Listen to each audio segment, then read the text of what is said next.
Hello, welcome back everybody. Today we are painting my dreadnought from Leviathan that I started a couple weeks ago. So, wasn't able to stream last week due to internet issues at the house due to the winter storms, but I am back this week and I thought I would paint the dreadnought and continue where I left off from a few weeks ago. If you're tuning in after the fact, my name's Sam. Welcome to Big Nerds Wargaming. I do weekly streams where I paint miniatures, and then we also post a new video every other week on mini wargaming, either a battle report or just something on the topic. So if you're into that kind of thing, go ahead, like and subscribe, do all that good stuff. Help us grow. We're trying to grow. Okay, so last time I did some blocking out of some details on the metal with lead belcher and some washes of some contrast paint. So today I'm just going to be continuing that, and we're going to do some edge highlighting on the panels as well as some recess shading, and we're just going to continue painting this guy and hopefully maybe finish him tonight, but we'll see. So we'll start with the recess shading, get that out of the way. What I usually do for that is I Nuln oil and a small brush with a good tip. So let me just find one. There we go. This is just a cheap Amazon brush, but it's that I got in my stocking from Santa, my wife, and they have good fine tips on them, so I'll be using those. It's gonna give this a good shake. Nuln oil.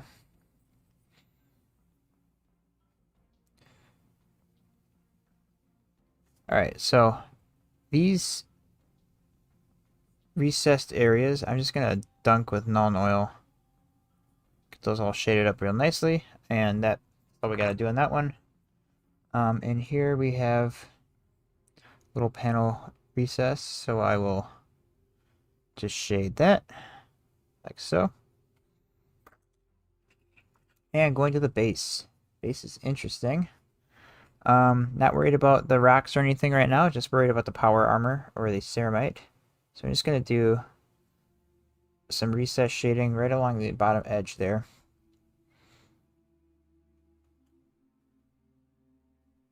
And anywhere where the armor is kind of popping up like that. And what this will do is push the overall contrast of the armor, add some depth and some definition, and just make it look visually more appealing or interesting. It's just going to go around all the edges of the armor that's sticking up and just getting it in the cracks.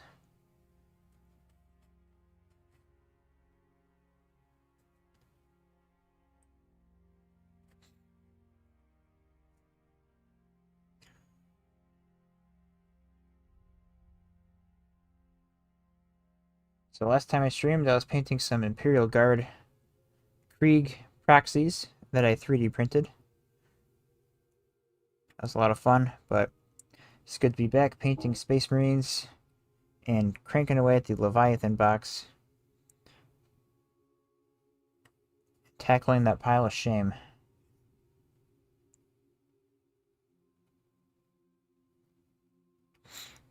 Alright, so that's one foot done. We'll just do the same to the other foot.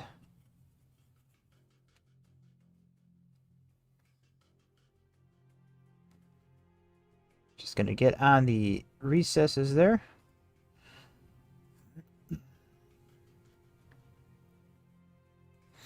Not worrying about being too neat here. It's, kind of works as like weathering as well. But if the lines aren't perfectly straight, I'm not going to worry about it. It's just recess shading.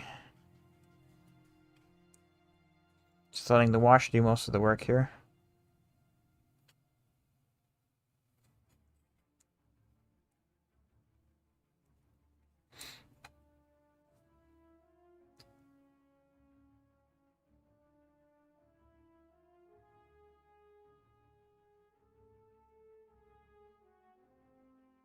shading in those feet.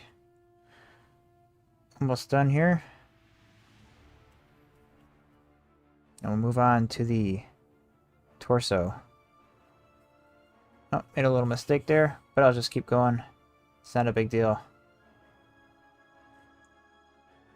Just kind of fix that a little bit. There we go. Alright, so the feet recess shading is done. And it might be able to already see just what that does already. It's very subtle, but when it's done over the whole model, it does make a big difference, I think. Alright, so the torso, there's actually not a whole lot, but we're going to get around this banner that's on the shin.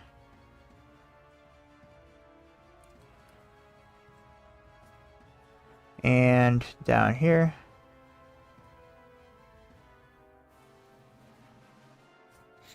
We got these vents here over the pelvis. Got these cracks here. A lot less recesses compared to infantry power armor, that's for sure.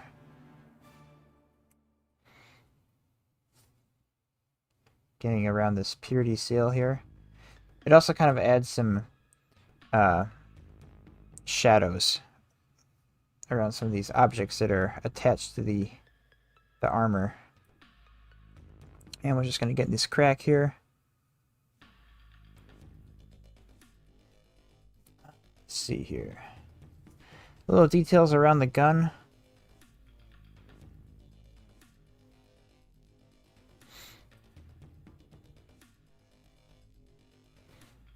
Real subtle. And just anywhere where you see a nice sharp crease, it's a good spot to add recess shading.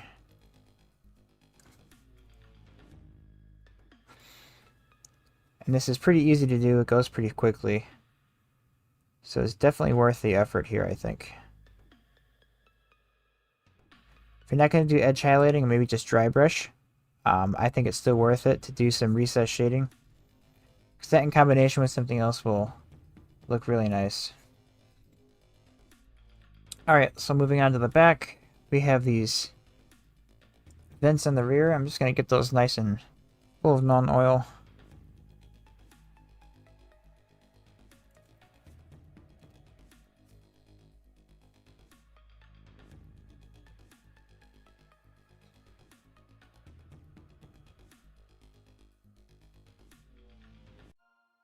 We got this back circular disc.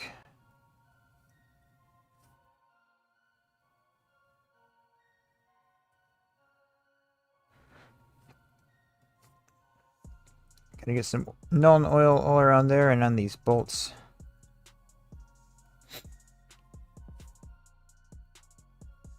These creases kind of going down the side by this rear vent.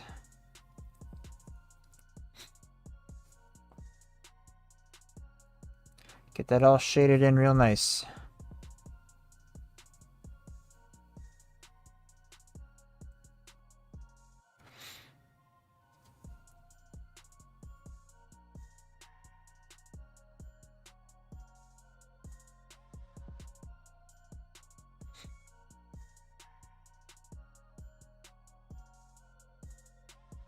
Yeah, not a whole lot to shade on this because he's got nice big sections of armor. Less folds. This step will go pretty quickly. Alright, last piece we have is the outer armor case. So, just wanting to make sure I get these panels here. Because these are on top and they'll be probably the first thing anyone sees when they look at this. They notice the panel lining. Just gonna carefully try to stay in the panels and not leave the panels.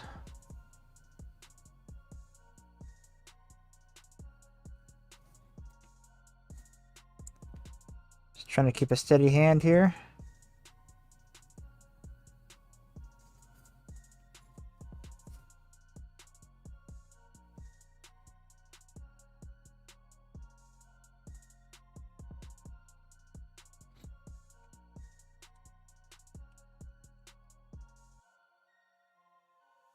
Good evening and happy Monday. Well, good evening to you, David. Nice to see you joining us again. We are back at it. The internet is back and running, and I am back at the Dreadnought from a few weeks ago. Hoping to put a significant dent in it tonight if I don't get around to finishing it.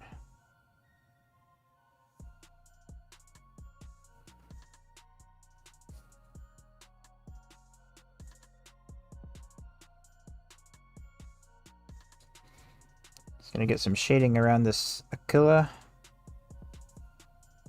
eagle with a human skull. It's kind of interesting. I like it.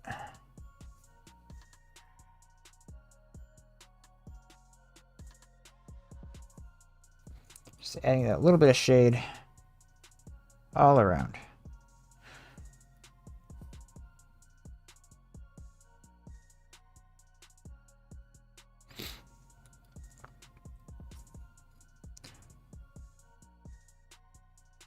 And then lastly, we got these panels down here. Just gonna drop a bead of Nuln Oil going along the outside here.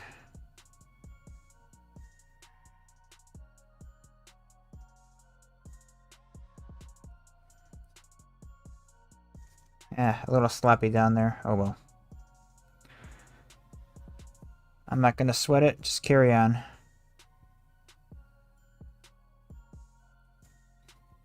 I'll clean it up a little bit when we do the edge highlighting.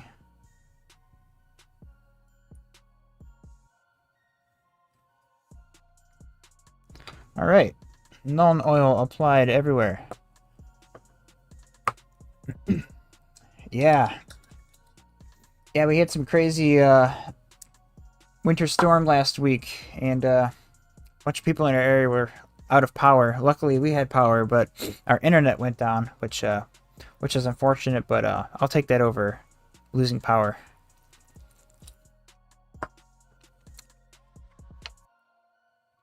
Sub-zero temperatures and the like. Okay, so I'm going to be building up my highlights. I'm going to do a chunky highlight with McCrag Blue. And then maybe we'll do Altdorf Guard. Or maybe, no. Let me see here. Just trying to get the right shade. Maybe we'll start with Altdorf Guard, Calgar, and then finish off with Fenrisian. We'll see how that looks. If Altdorf is too light, I might mix in some McCrag Blue.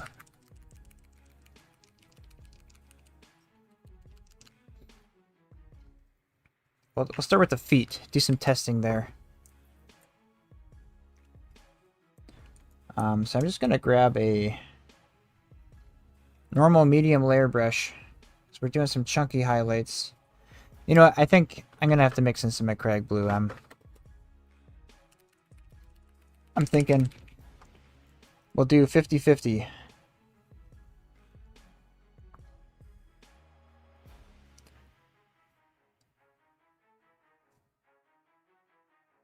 Some McCrag Blue.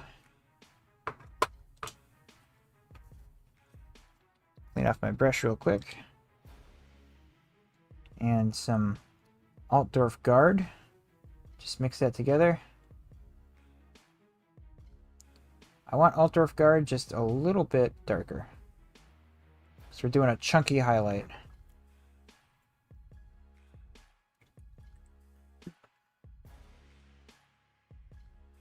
I'm gonna thin this out a little bit.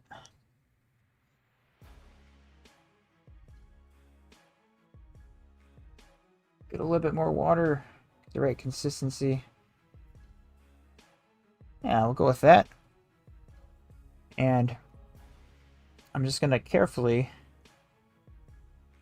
apply this to the edges. And I'm doing a chunky highlight, so it's okay if it's a little fat and wide.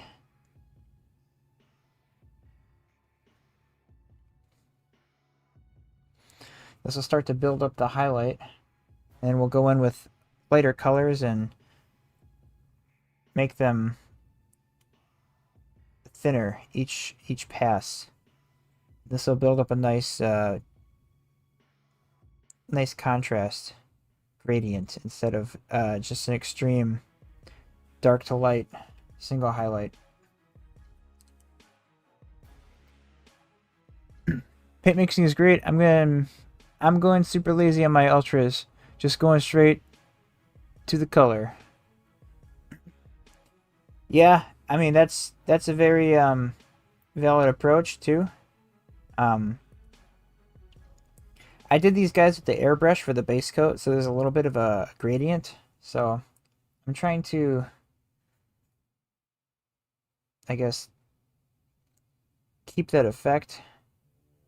I could just go straight from the pot, but because I did the airbrush, they came out a little bit darker than normal. Had I just painted them straight from the pot that color, so that's why I mixed in the McCraig and Altdorf guard, just to get that a little bit darker.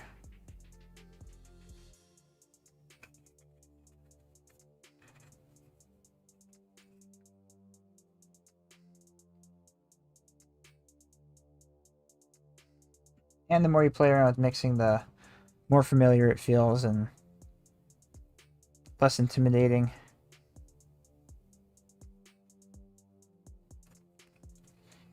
Yeah, something I wish I had years ago when I was a kid painting my first Warhammer minis was a wet palette.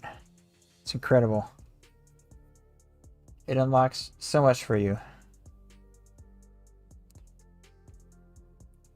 Just gonna get that chunky highlight going on these hard edges. I love highlighting hard edges. They're so easy in comparison, especially on vehicles.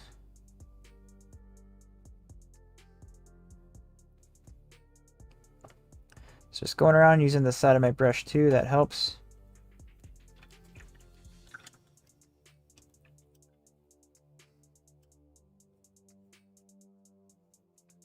I made my ultramarines red, less highlighting. Required. Yeah, red's kind of a hard color to highlight. You either go yellow or like a bright orange.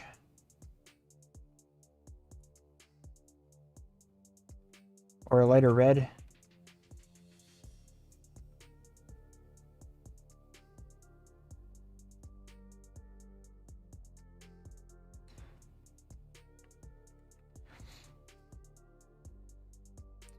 There we go. Chunky highlight all around. That foot is chunky highlighted.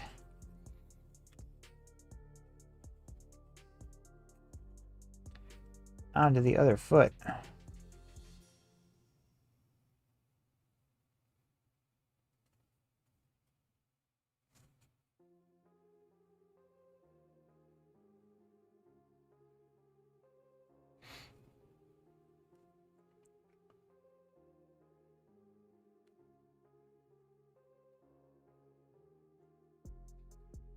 So what's everybody working on lately? What's the current hobby project?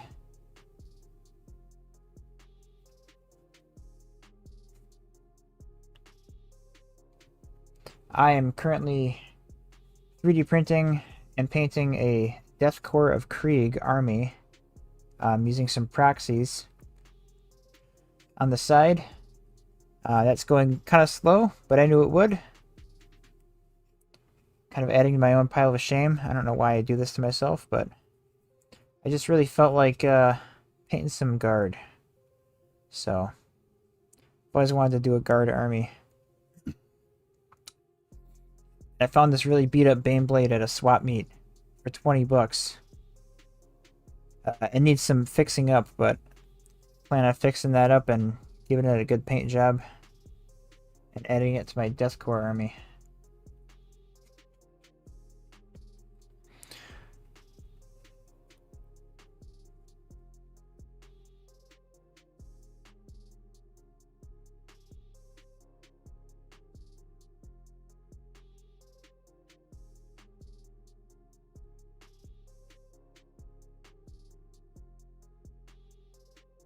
Just going around and getting that chunky highlight on all these panel areas.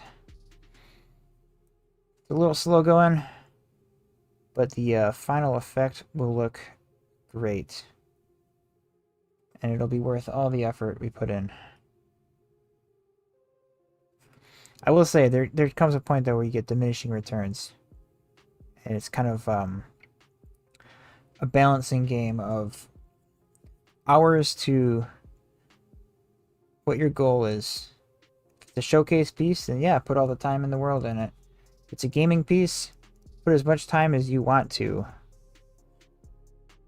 If it's somewhere in between, yeah, you know, just kind of trying new things, trying to grow as a painter, but also trying to finish models. So if you're not finishing, you're just painting, maybe you need to dial it back if the speed's not to your liking. There we go. It's starting to come together and look good. I like that.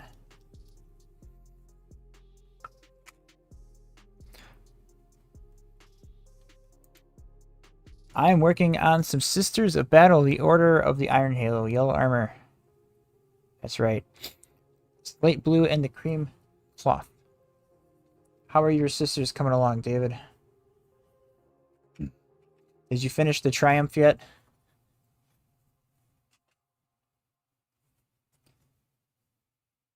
The Triumph of Saint What's-Her-Face? That's a intimidating model.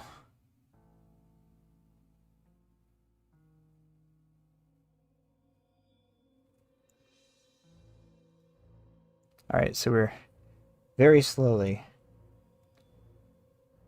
Hey, well, very slowly is better than not at all.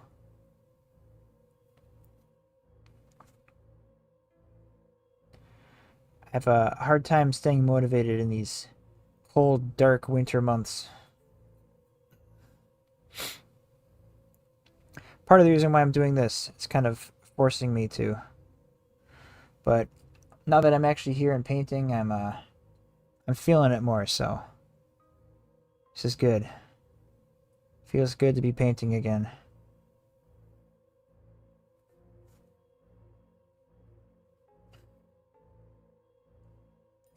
Not yet. What's-Her-Face has lots of small pieces. Yes, I bet she does.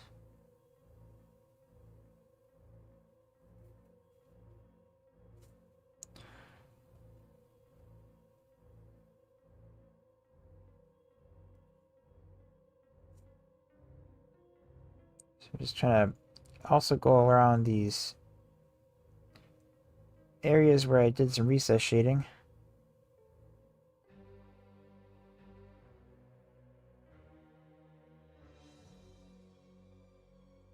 Yeah, like I said, it's a chunky highlight, so it's okay if it's nice, kind of thicker lines, because you can see this color is very close to the base coat, but it's just a little bit lighter. Just slowly building up that highlight.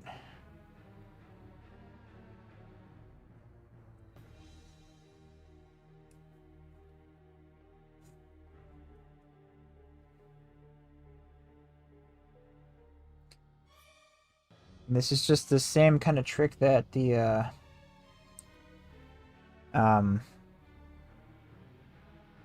Citadel painters do. Just kind of emulating their technique here.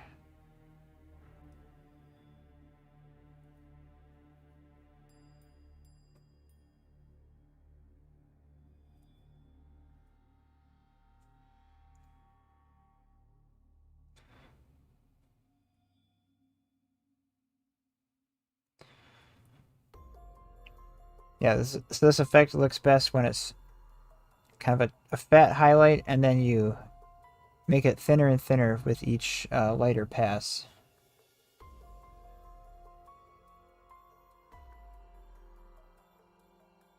So I'm using a standard brush here, just a medium. There we go. I don't know if you can see that on camera, the blue's coming through, but... Hello, Todd. Welcome. back to painting the blueberries.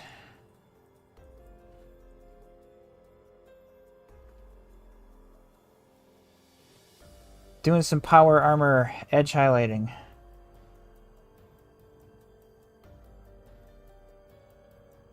So doing the chunky highlights first.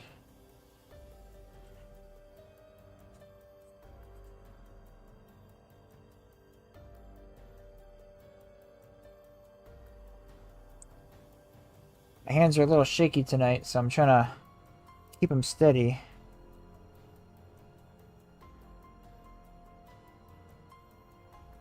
Some days it be like that.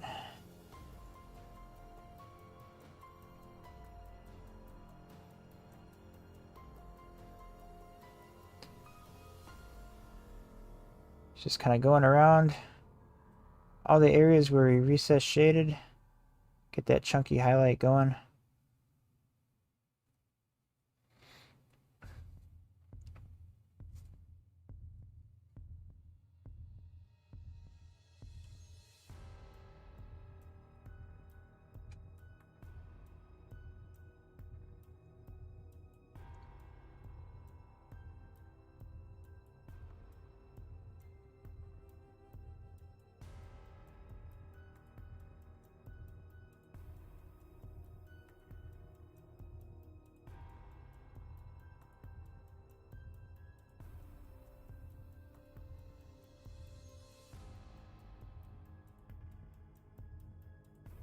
Trying to gauge the thickness of this initial pass.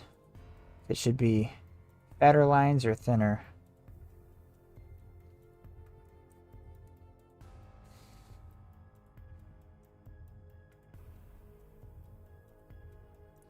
So mostly for infantry, I'll do a 2-pass highlight with one darker color and then one lighter color.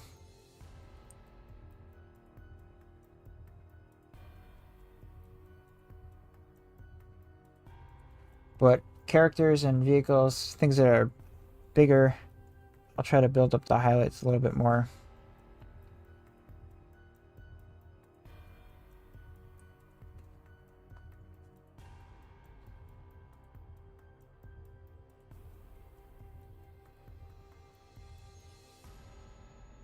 Get that chunky line going.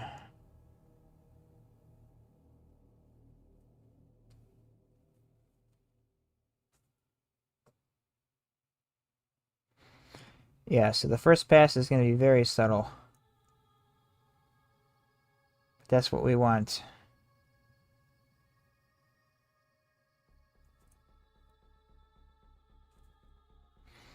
Todd, did you finish your orcs yet? All 100 of them? Or whatever?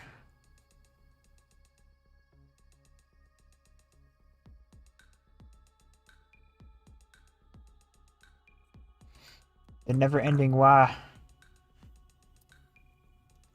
Alright. And I'm going to save myself some effort by putting this on here just to see what actually is visible.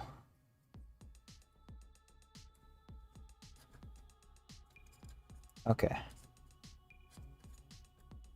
I think I see.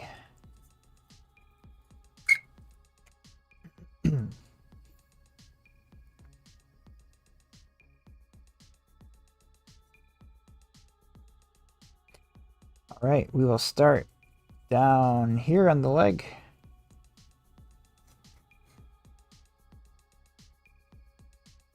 And on this curved piece, just start getting that chunky highlight layer down. As is the process.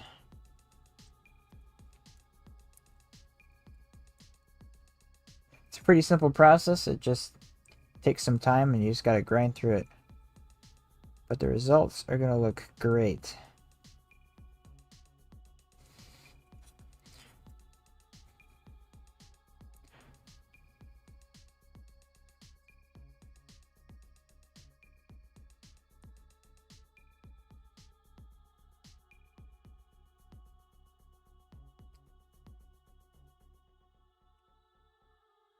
Let me know if you guys usually highlight your stuff.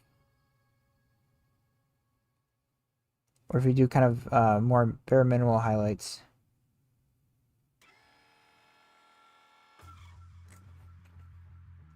I've been doing it more and more and more,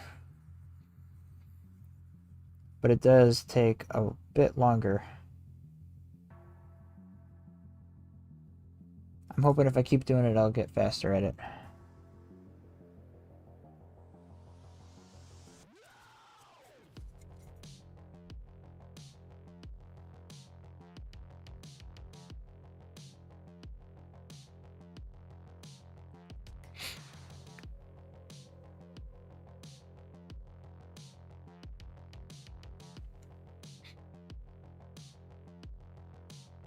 Not yet, taking a break from an orc and painting a hellbrute. Nice. Yeah, it's hard painting the same army over and over and over and over and over again. So I figured if I'm going to be doing a Deathcore army, I should paint a unit and then go paint something else and then come back and paint another unit. I don't know if I could just sit there and paint guardsmen all day for months on end. The guys who play guard who can do that, I got some respect for them. That's quite a grind. I mean, I do that with Tyranids, but Tyranids paint so much quicker. They don't have little backpacks and belts and everything, you know. The small details that humans have. That is something.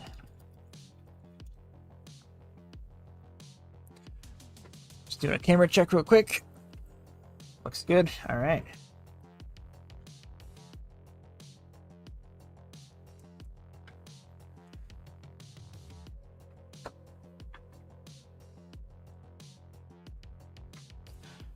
There we go.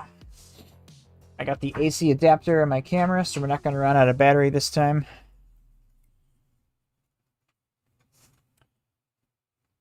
I'm kind of highlight light.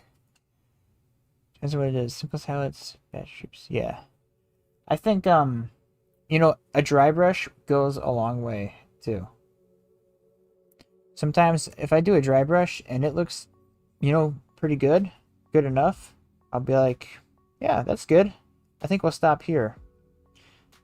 Yeah, it all depends on what it is, but yeah. I think kind of highlight light, yeah. Yeah, it definitely depends. If I'm painting termagants, I'm pretty highlight light. Maybe just pick out a couple details here and there on the like the highest areas on the model.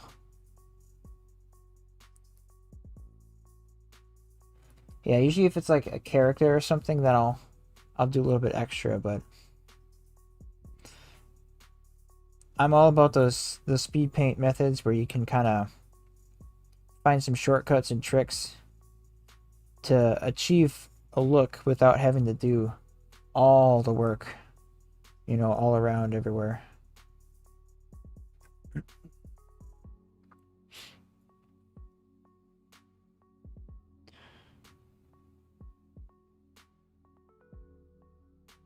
Get that chunky highlight.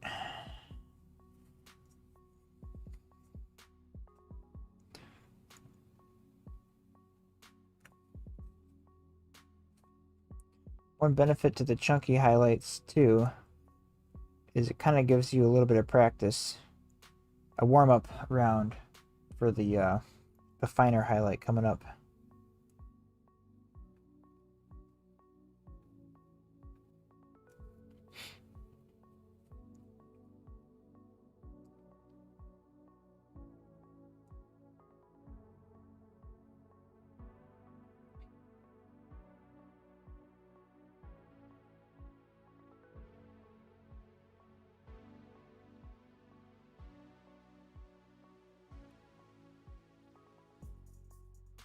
My last high effort highlighting on my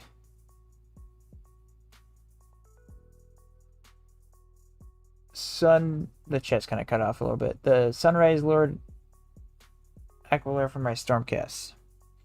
I probably butchered that name. I apologize. Stormcast Eternals.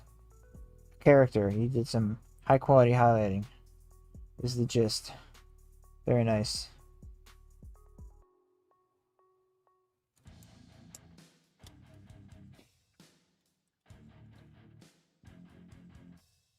Yeah, I don't have any Age of Sigmar stuff. But those models look really cool. They've done a good job on those newer Age of Sigmar sculpts.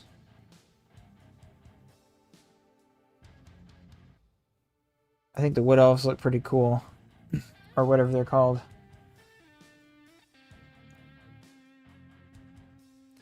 Whatever trademark name that Games Workshop gave them.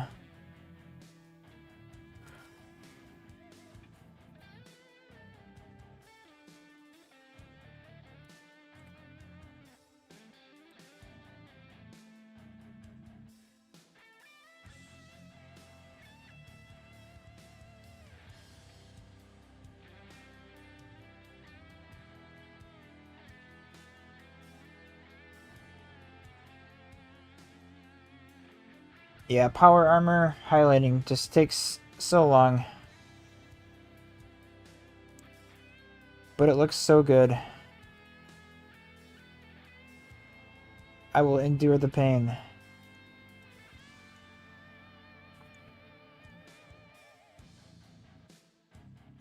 For your entertainment.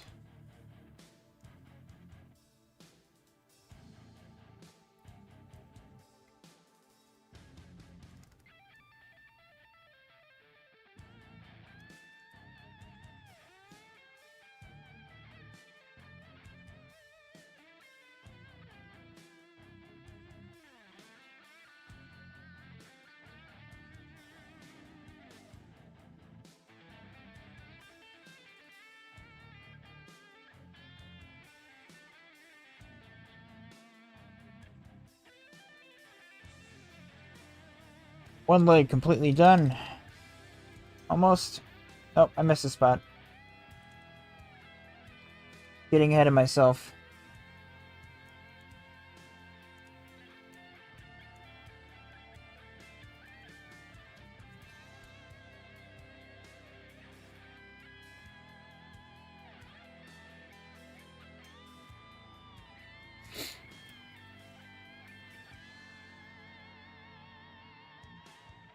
Nothing like watching paint dry on a Monday night, am I right?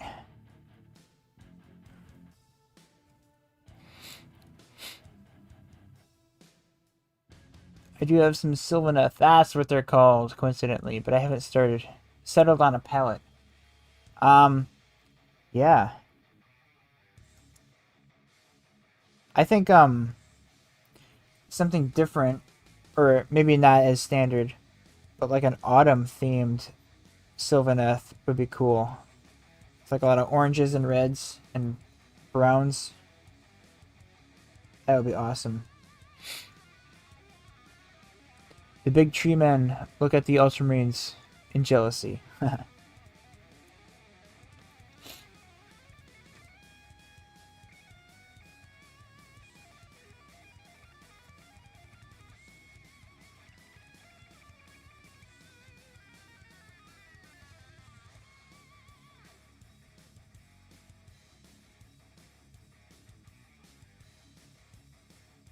Yeah, so for this initial layer on the highlight, I'm not so much worried about it being thin, as in narrow, but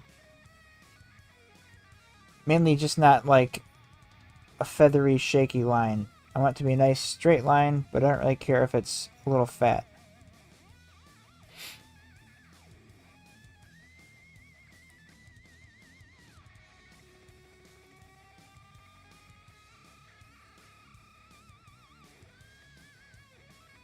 Get both sides on this panel.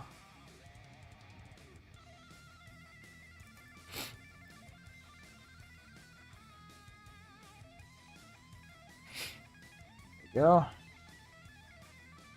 And the other leg, I think I missed the panel on this side.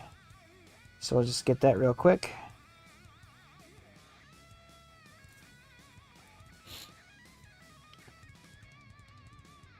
Gotta try to speed this up a little bit.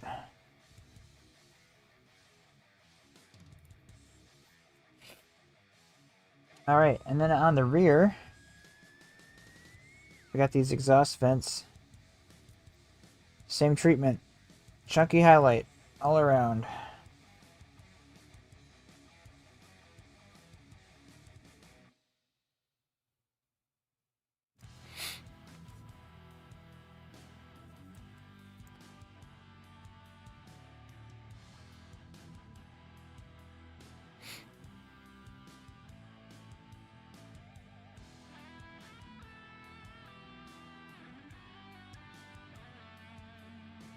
I'm almost out of paint on my palette. I think I have to mix up some more.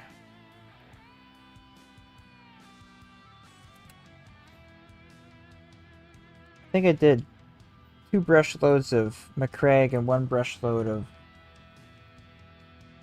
Altdorf Guard. I don't know. I'll figure it out.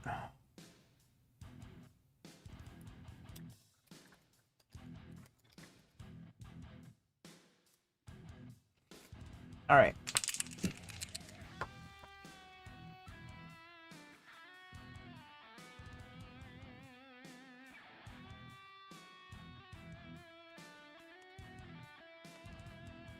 That's the McCraig.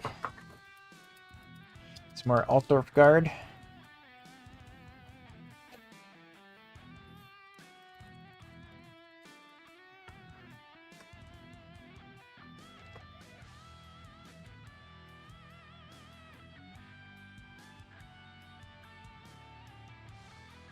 A good mix.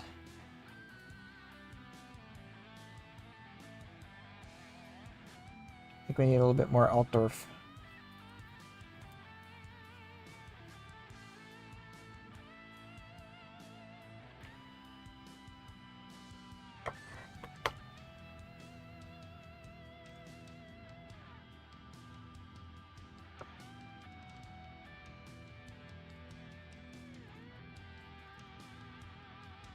Alright, we'll see how this looks. If it's close enough.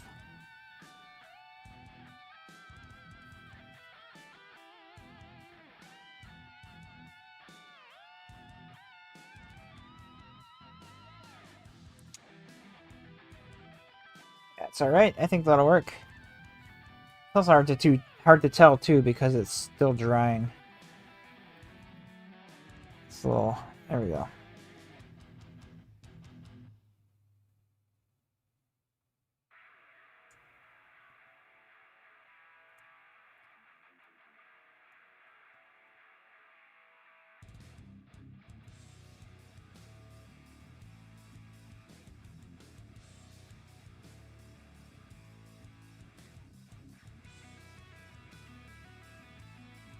This big panel should go quickly.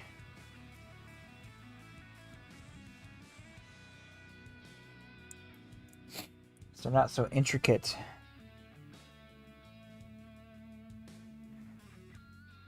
Yeah, this is definitely easier to do on a vehicle. That's for sure.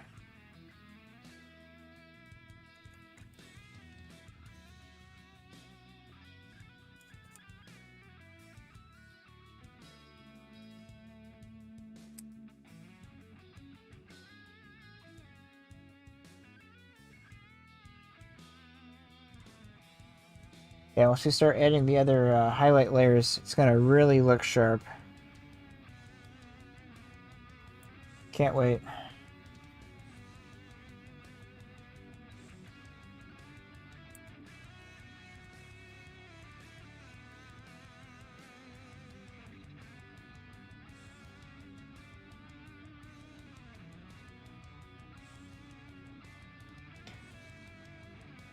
It's like a big build-up before the bass drop.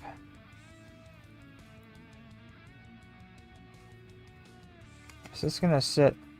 Yeah. Okay. So I should stop because everything here is gonna get covered up. Even. Okay. Well, this won't. So I should get that.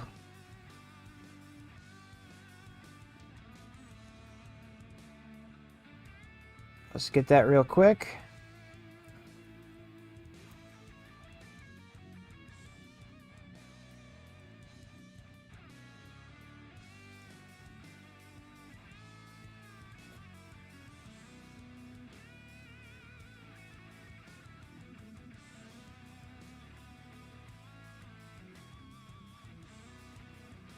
So is anyone excited for the Orion Nexus Crusade supplement for Warhammer 10th edition?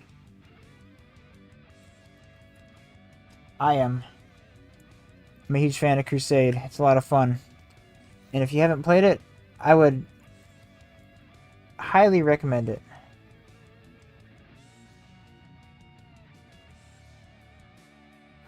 Hoping to start a Crusade with my gaming group soon. Later this winter.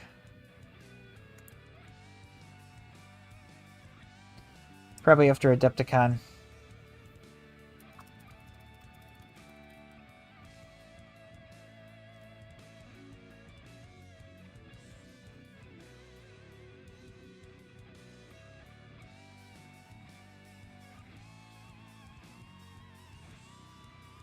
Should be good.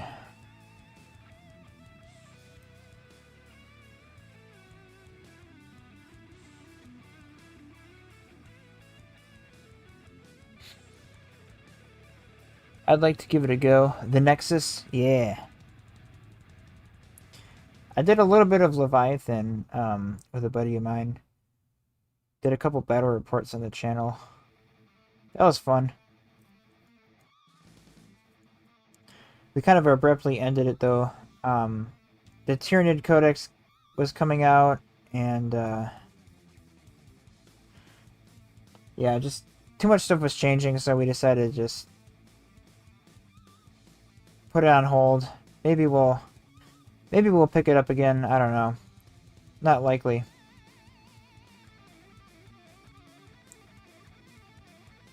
But we did like an accelerated fashion where we doubled the XP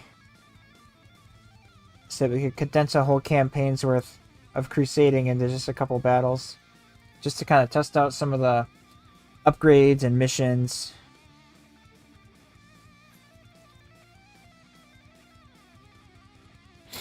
Sometimes I just like playing crusade missions even though you don't have a crusade army, just to kind of mix it up.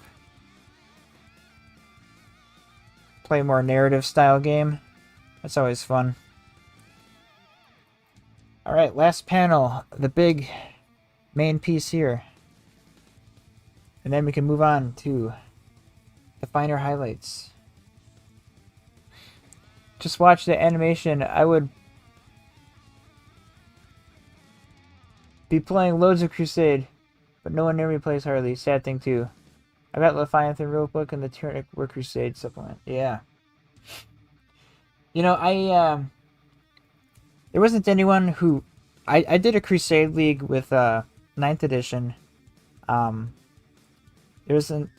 A lot of people around didn't actually really play Crusade. Yeah, I can't talk. A lot of people around didn't play Crusade as well. But it's one of the main reasons why I started a Discord server for local players. Just to kind of organize some people and get a Crusade League going. And we did. And it was a lot of fun. And a lot of those guys hadn't played Crusade before. But, yeah, we had a lot of fun with it. So, I'd love to repeat that again. Once, some more of these 10th edition codexes come out. Because it's fun when you have your own army special rules for Crusade. Like, Gene Stealer Cult is... like starting a rebellion on a planet.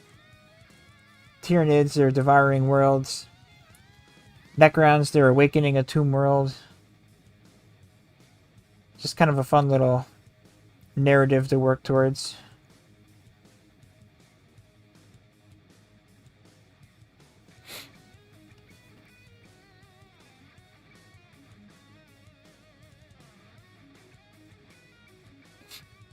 The local NID player hasn't done a game since we did the game for that global campaign.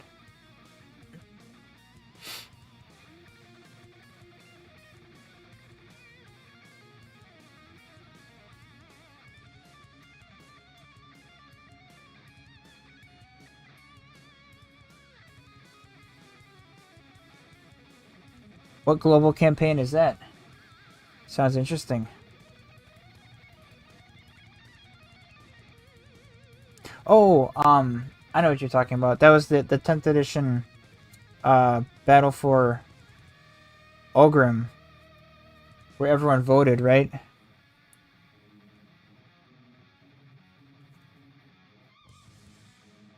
Oh, that was a long time ago. That was like in June. I know it's sometimes easy to let time go by, but I try to get a game in at least once every other week, big or small. With all the changes that are happening so quickly in the 40K space, try to keep the steady beat going, getting games in, so I can actually like get some use out of this codex or models you're buying and painting.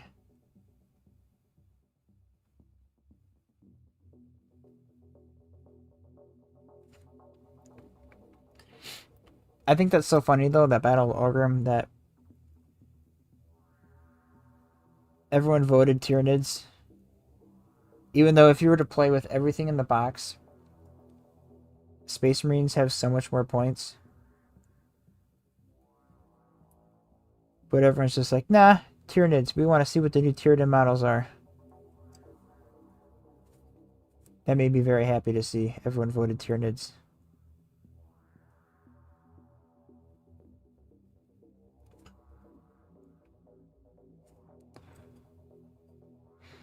I think I pleaded with my group.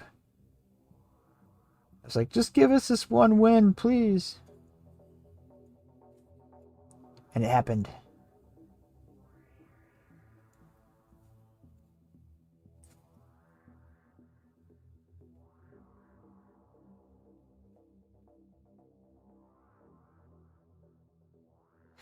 But yeah, I'd love to incorporate like a 40K campaign that does Crusade, incorporates Kill Team, Battlefleet Gothic.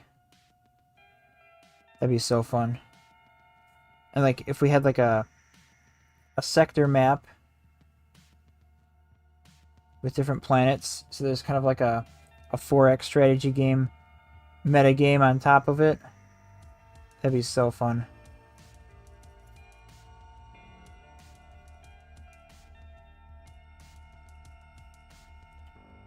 Like months long campaigning.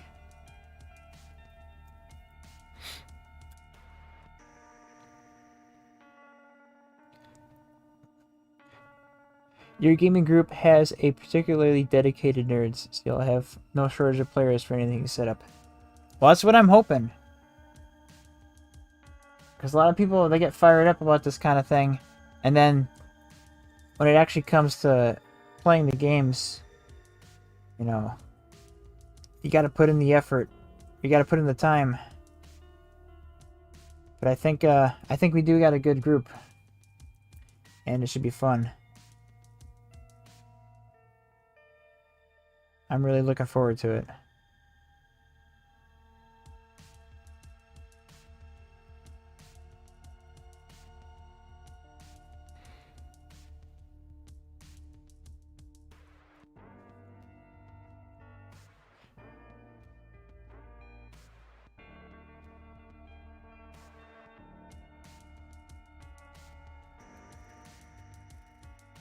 My brother and I have been developing sort of combined 40K RPG tabletop campaign with a big storyline. Right now it seems like it's just going to be us two when it's all written and mapped out.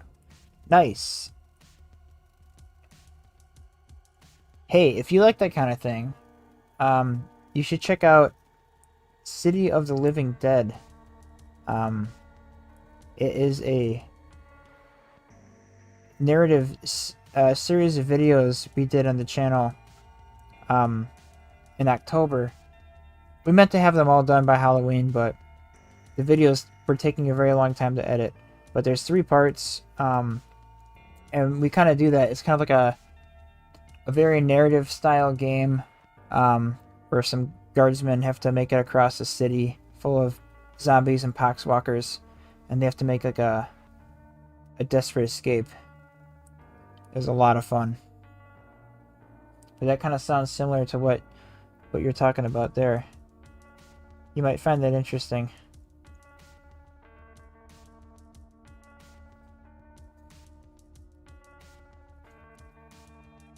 I'm also sad those videos didn't get more views.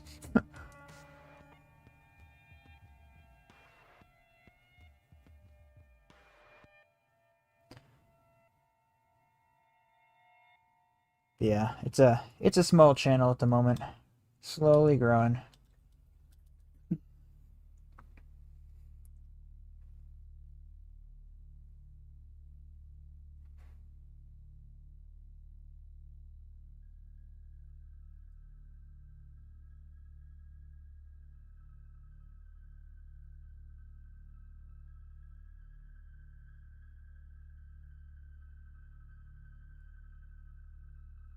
Well, I'm glad that this chunky highlight is coming through on the camera.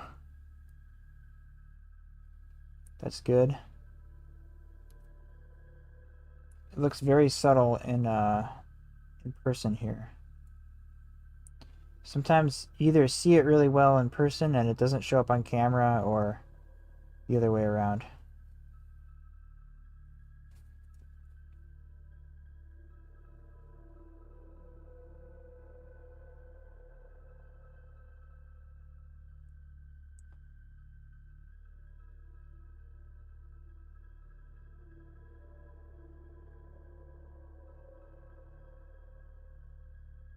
Okay, just gonna very carefully grab these edges, and I'll be ready to move on to a lighter color soon and really start to bring this to life.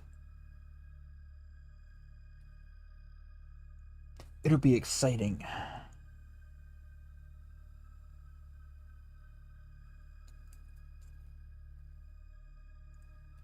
When I get towards the end of a step, I tend to start rushing because I get impatient, and I'm excited to move on to the next thing. Just gotta slow down, stay a little disciplined here, just power through.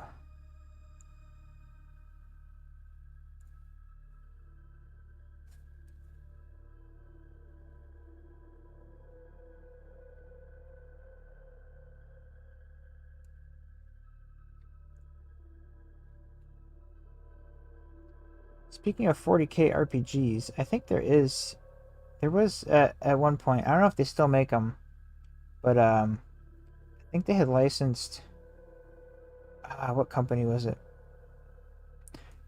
I'm like talking about something that sounds cool. I don't have any of the details, but there was there's a couple RPGs that were created with the 40K setting. I think that'd be a fun setting to do RPG in.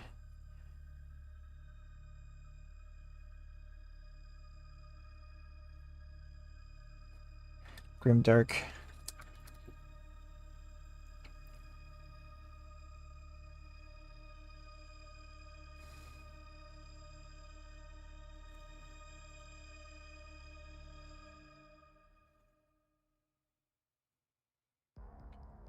Rogue Trader is one of them. Yes, Rogue Trader is one of them. I think there's another one. They were giving them away on Humble Bundle a while back. It was tempting. But I don't really do roleplay much. I did do some D&D a few years ago, but I don't know. I think I like the idea of D&D more than I actually liked playing it. Maybe I just had a bad DM. But I'm kind of the mindset, no D&D is better than bad D&D.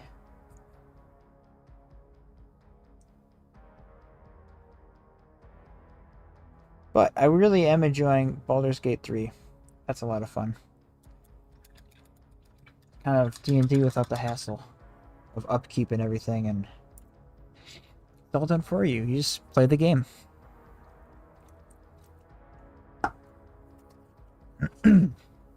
Okay, so we have chunky highlight everywhere on the armor. Already looking good. It's very subtle. We're gonna build up though, and I think we're gonna do some Calgar blue. See how that looks. If it's too light, I'll mix in some Altdorf Guard. But we're gonna do a smaller highlight, so I'm gonna use a brush with a finer point. I got this Army Painter Regiment brush. I think this will do. Get some Altdorf Guard blue on there.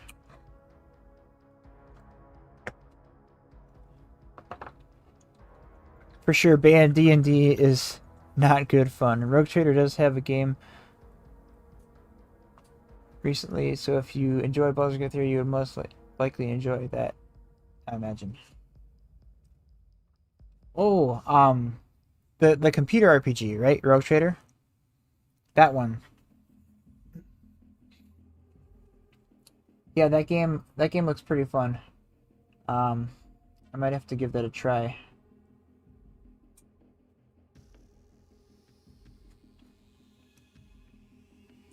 Alright, so we're gonna very carefully now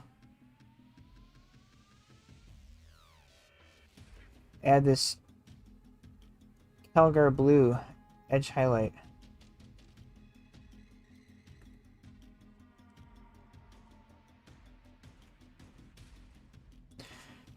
This brush tip is too big. Smaller. We'll go with this this one that I did the recess shading with. It's got a nice fine point to it.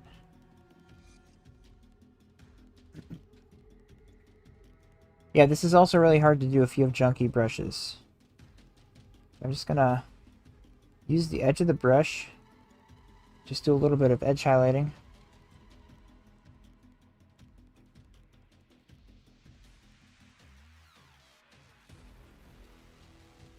And what this does is it gives us the nice dramatic contrast between light and dark.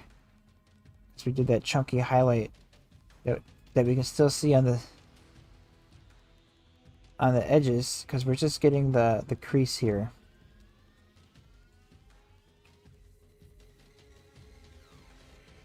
Yeah, I think this will be fine. And surprisingly, this does go a little bit quicker because the chunky highlight was kind of there laying the groundwork. So we don't have to get 100% coverage here on the edges. We're just kind of building up the highlights in some areas.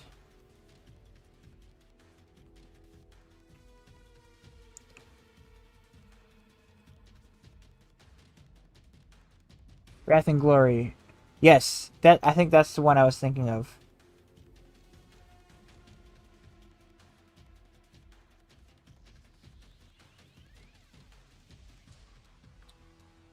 Maybe one day.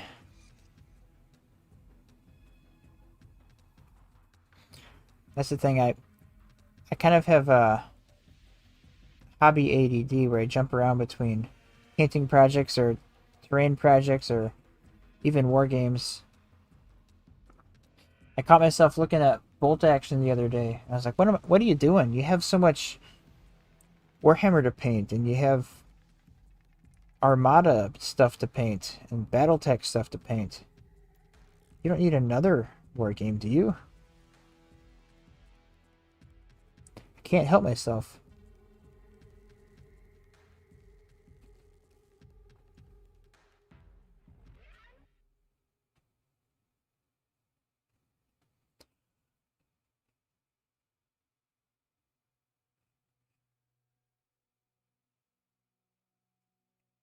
I am moving a little quickly here. So, some of these highlight lines are a little bit thicker than others. But overall, try to keep them clean if possible. But if they're not super clean, I'm not going to worry about it. This isn't a Golden Demon submission.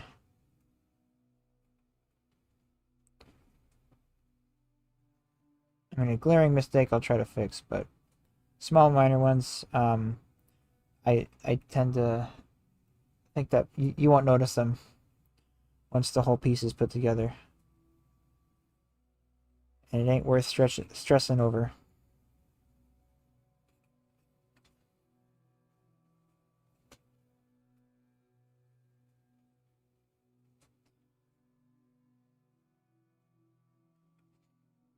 Yeah, look at that.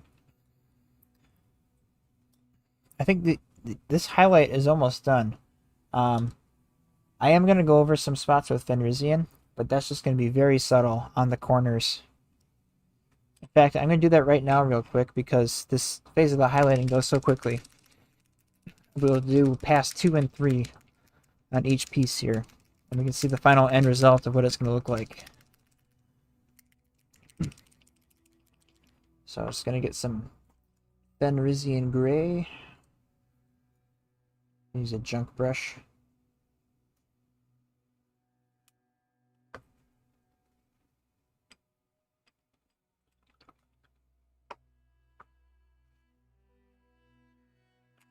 And I can use the same brush because it's got such a nice fine tip.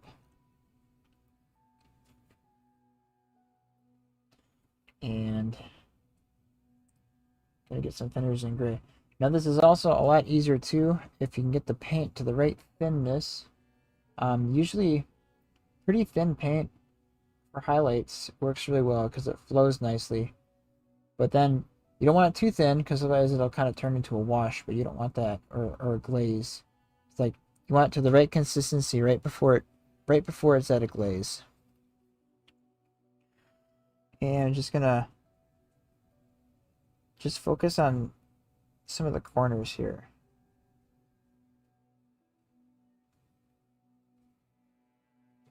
Just very carefully. So I'm just very carefully bringing my brush in closely until it just barely touches. Just making my way down the line. And it's not going to get everywhere, and that's okay because I don't want it to. I just want to get it on some of the edges to just really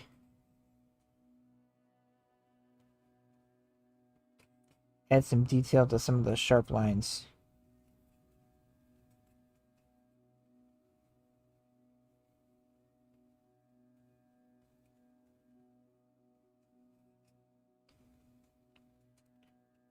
That's the secret to heavy metal highlighting. The Citadel painters do. A lot of the paint guys will have like one highlight color, but they really build it up over several. So you can see that from the left, or the right side compared to the left side. Just with those little... Quickly, we've been here for 9 hours, and you're not finished with this feats. Yeah. It's all relative. It's quick to me.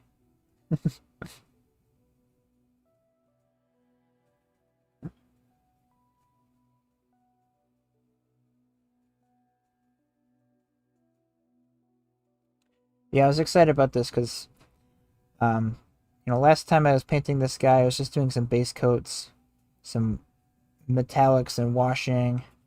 That's not very interesting. Once you start getting to the detail work, that's where it really starts to get interesting.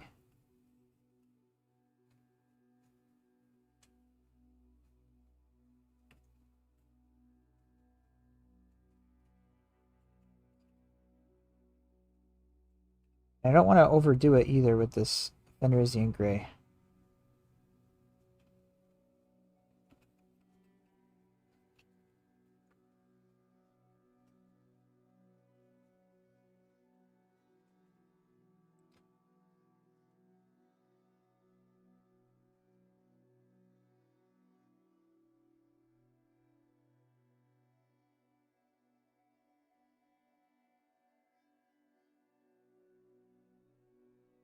Very carefully. There we go. Feet are highlighted and done.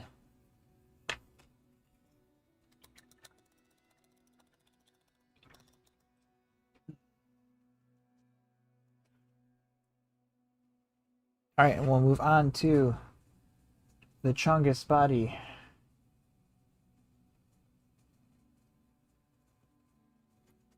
Got my Calgar blue, and we're just gonna go up the side here. All these hard panels.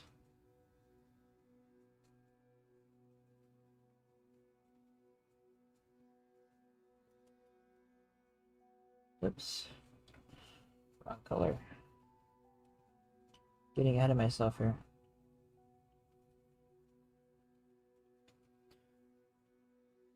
Hopefully my furnace isn't making a lot of background noise. It's right behind me and it's blasting because it's cold outside. So if you hear a lot of furnace, I apologize. There's nothing I can do about that.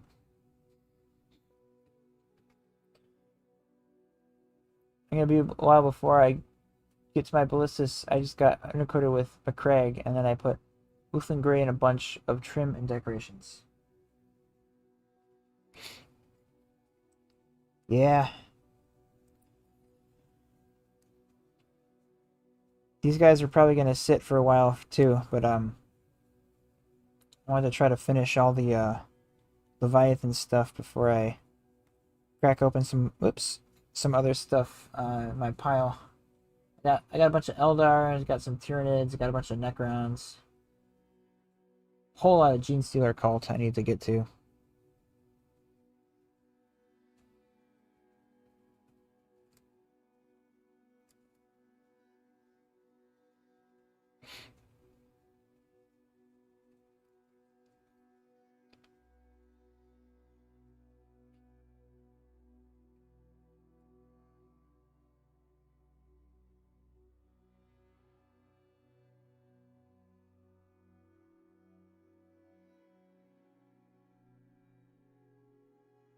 The benefit to the chunky highlights too is, I don't know if I said this before, but you don't have to be terribly neat everywhere. I mean, the neater the better, but if you make a little slip up here or there, it's not really gonna ruin your paint job in the grand scheme of things. It all just kind of blends together. So you have varying colors that kind of just blend together at a distance. Versus if you have a base coat and a highlight, then you're going to notice the mistakes a lot more because the contrast will be so stark.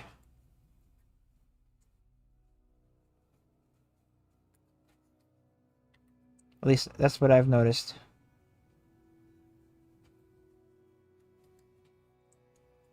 Since I started using more colors for highlights. Definitely takes more time though, so there's that trade-off.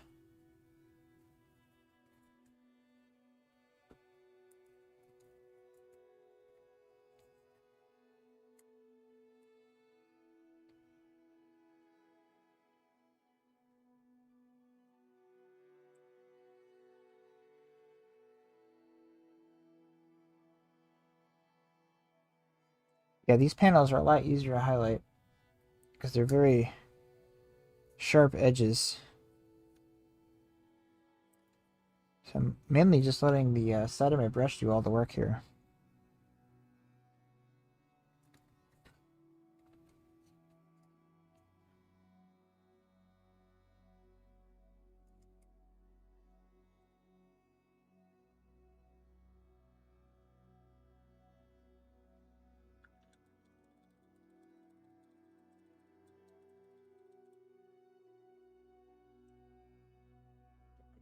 Make sure my brush is nice and wet.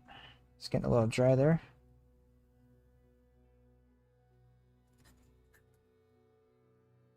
These panels are a little hard. You just got to get just on the edge before and avoiding the crack there that we did the recess shading to. Trying to do nice straight lines, steady lines. That's probably the hardest part is keeping the lines straight and consistent.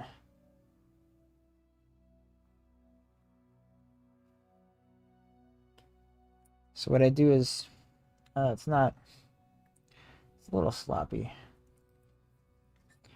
but it's not sloppy enough where I'd go back and try to fix it. What I try to do is keep my hands together to support each other, and I got my elbows on the desk to just reduce any sort of movement. Kind of moving my hands as if they were like a vice.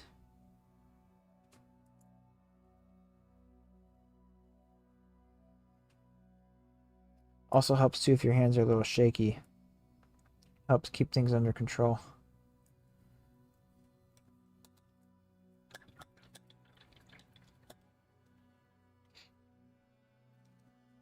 Yeah, it's a little sloppy there, but I think that's okay. Gives a little bit of a painterly look.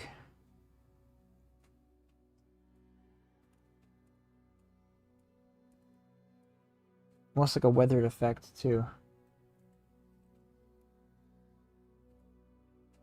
Like the ceramite is starting to fade on the edges.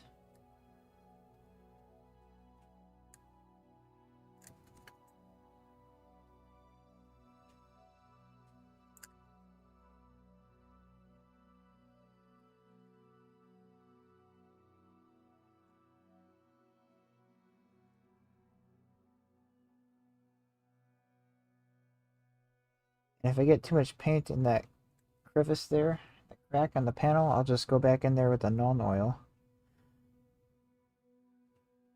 and redo my panel lining.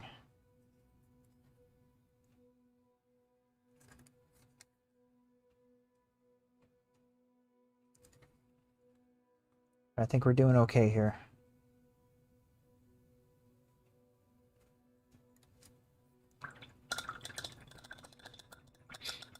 I've been doing the recess shading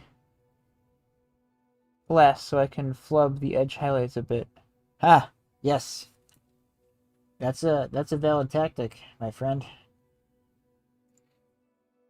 You know, whatever works best for you. If you can find a little shortcut here and there or something that makes things easier for you down the road, definitely take advantage of that.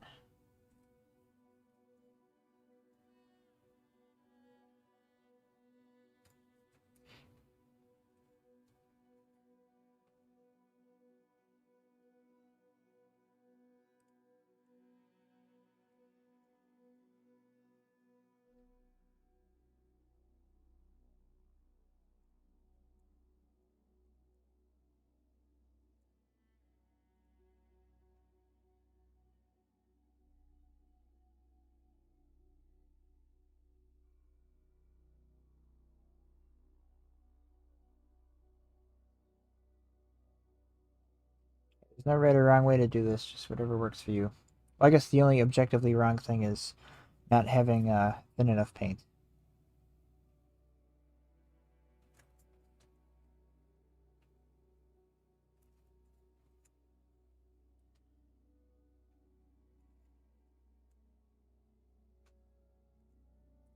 Just gonna carefully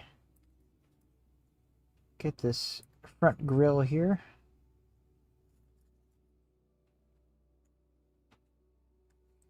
Yeah, using the side of my brush as much as possible. This one's nice and got a nice point to it, and it's very narrow in the bristles.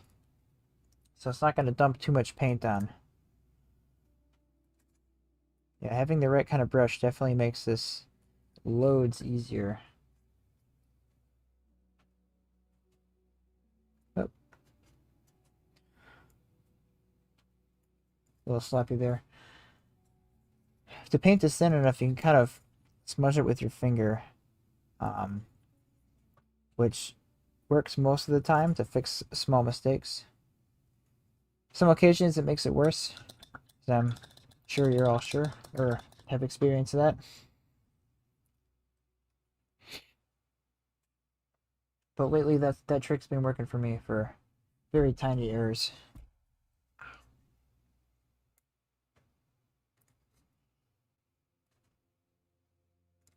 And just going to carefully get this top line here.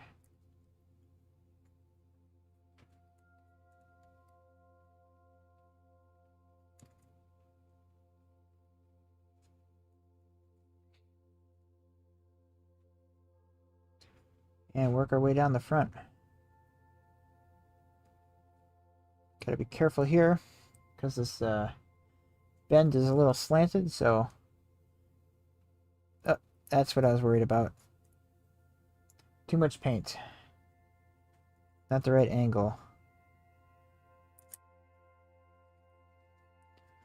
Because these ones aren't the 90-degree bends, so make a little bit of a mistake there.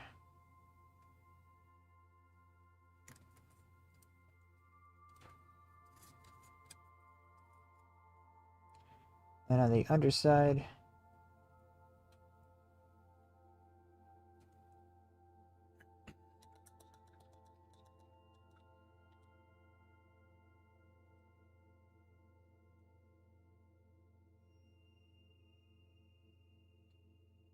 all right. Brush in the mouth, yay or nay, or do you use your hand?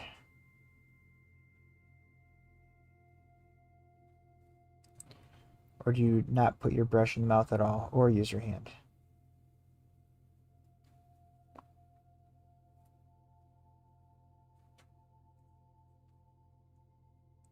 I'm always curious what people do, what their routine is, what their habits are, what their tricks are. I'm a brush licker. There we go. We have another filthy brush licker.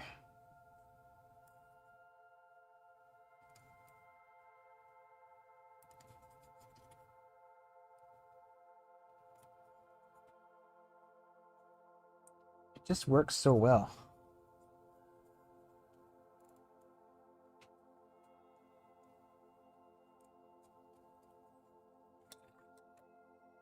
More paint. I got too much water in my mixture. Hand. Thumbnail mini palette. Oh, yeah. I don't use my thumb. I don't paint on my fingers either.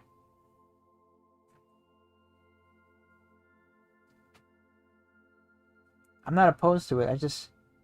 I actually have never tried it.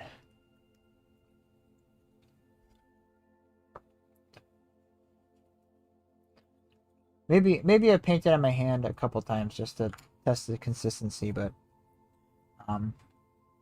pretty good with getting a feel for it with the wet palette.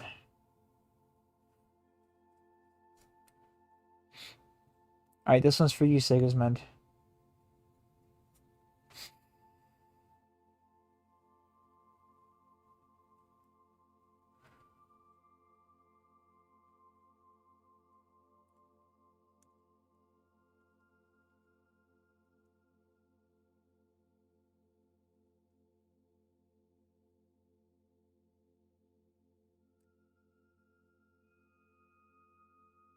Very subtly. These too much. Subtle. There we go.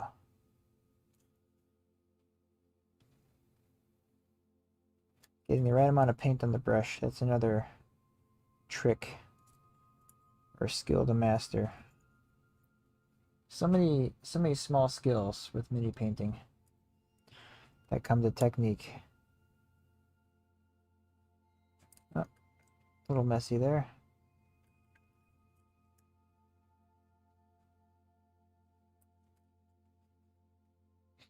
It's right there. So if I see my brush a little load up, I get excess right. Yeah, that's that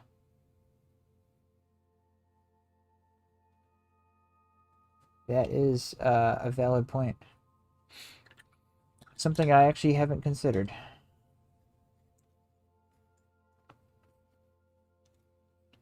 The thing that drives me crazy is when water pools up on the metal part and you're painting and you don't see it, and then that bead of water just rolls down onto the bristles, and then all of a sudden it's flowing everywhere.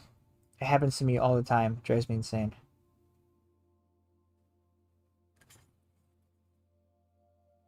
I don't know if that ever happens to you guys, but it's happened to me a couple times already tonight.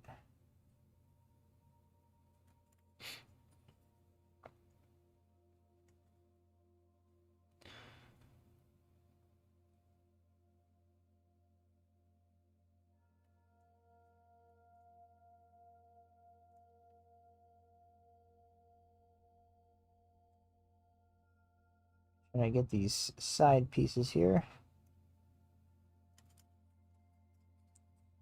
This way, I think. Yeah. This is the angle to do it, right here.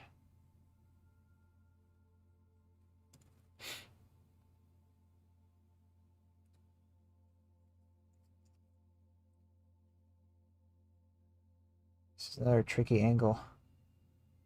Can't use the full side of my brush. There we go. Since I'm using watery, almost empty McCraig right now, I'm not really using it. I think you need some more McCraig blue, my friend.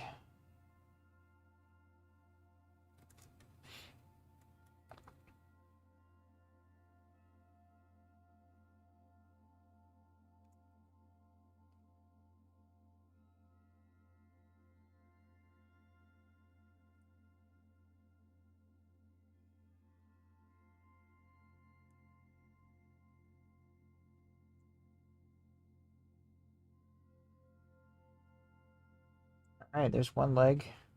Almost.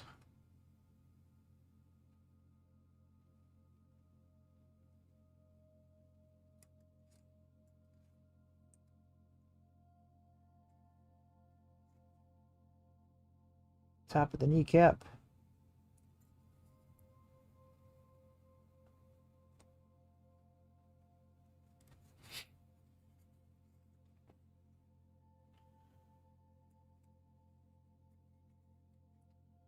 And on the sides here.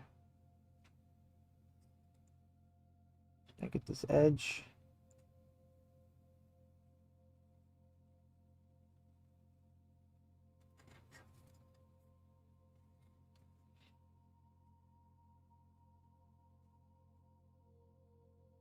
The corners are the most important spot, I think, to highlight.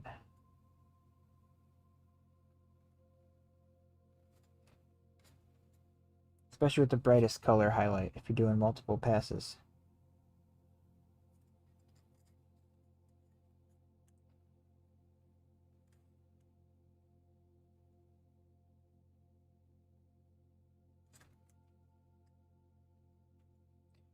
Just gonna get this corner real good here. Then I'll come back around with a lighter color and just kind of dot it in the very corner there and get it right along the parts where it before it builds up to the point where they meet.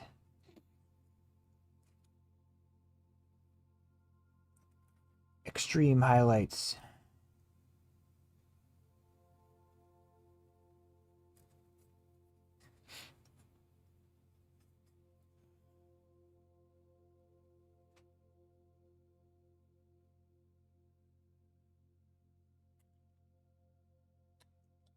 It's getting a little dry on my brush here.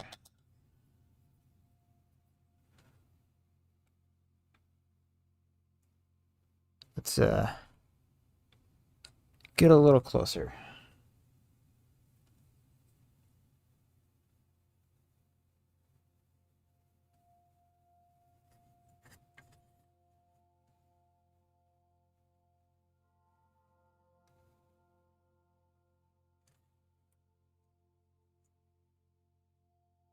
Very careful. If I suddenly stop talking, it's because I'm hyper focused.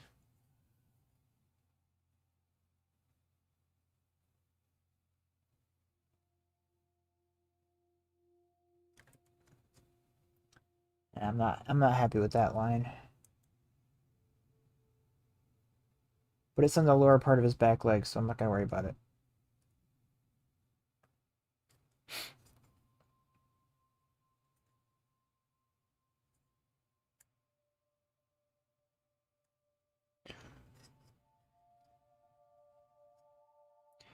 Yeah, I was cursing myself the other day. I had a big load of fresh Citadel paints with the new Warhammer web store and only ordered new paints. I need to do my Eldar. Oof.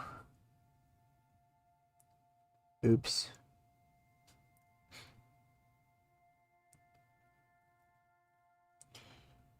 Yeah, I play Warhammer at friendly local game store like usually every week or every other week.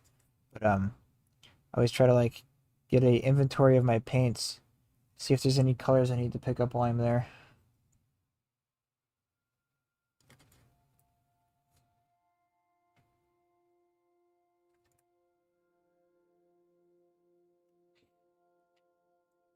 So you have Eldar, you say? What kind of Eldar?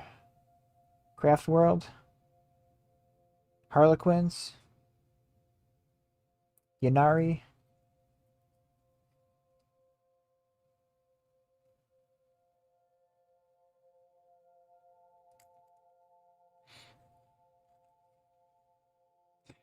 Mine are Craft World, Biltan.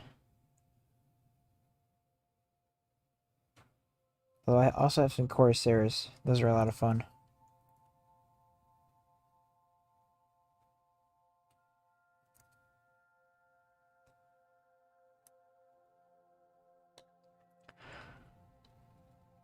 My local store has a boycotted Games Workshop, so I go to the web. Yeah, that's seems to be happening more and more. Local game store I go to doesn't have the best relationship with Games Workshop, but so getting stuff there and ordering from them is a little limited, which is too bad.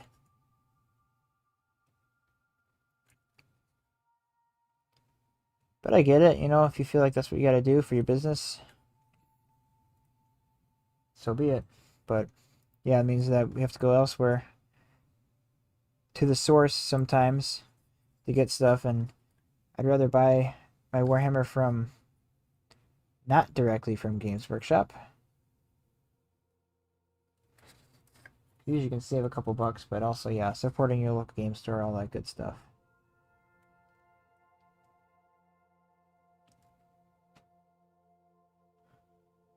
But sometimes you gotta do what you gotta do. Gotta get the plastic cracks somehow.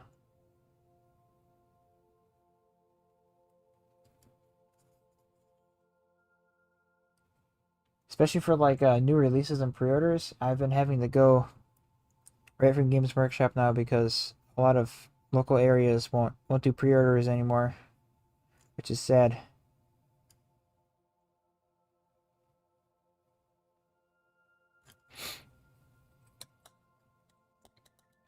It's kind of a state of things that's been happening over the last few years.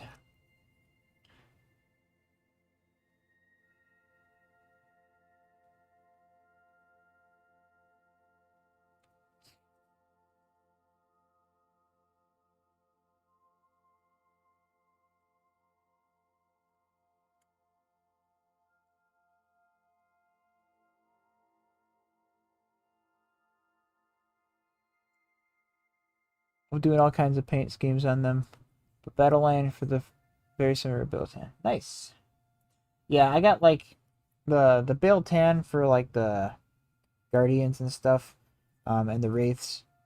But when it comes to the Aspect Warriors, I'm going with the actual like Aspect color schemes. So, you know, I got the blue Dire Avengers, I got the black um why am I blanking on the names? The Rocket guys, Dark Reapers.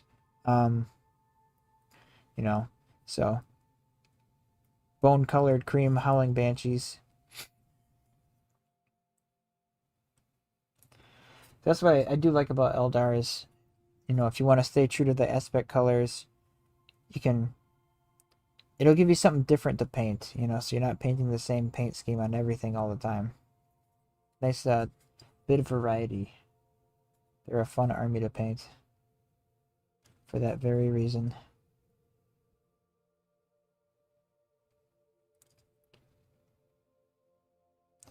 Another reason why I play a couple armies, or a few armies, because I like to paint different models and, you know, unit types and colors. I would get bored of just doing the same thing over and over.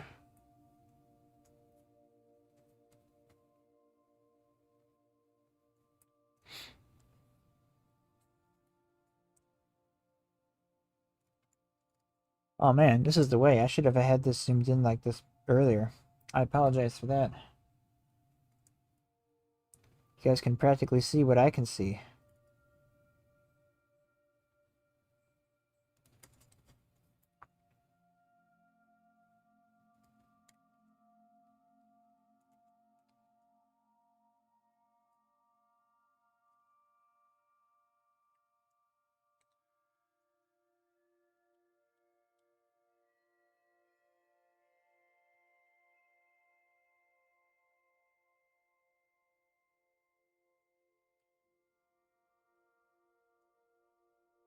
All right, next question. Do you guys... Oop, bead of water. Gotta get that off there. Do you guys play with unpainted miniatures? Or do you try to get them at least tabletop ready? That's kind of a controversial topic.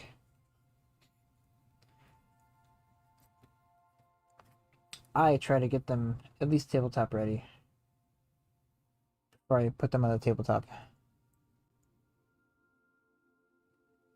But usually I finish them before I play with them. Otherwise, I wouldn't finish anything. It's a good incentive.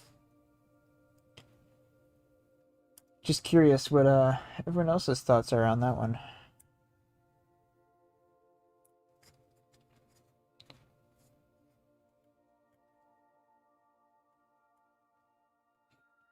Dear God, no. Dear God, no what? You would never play with unpainted minis? Is that what you're saying, Todd?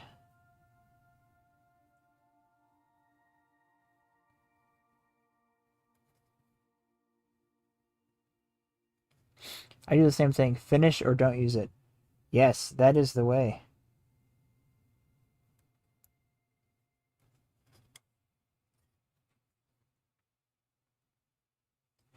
I am with you there.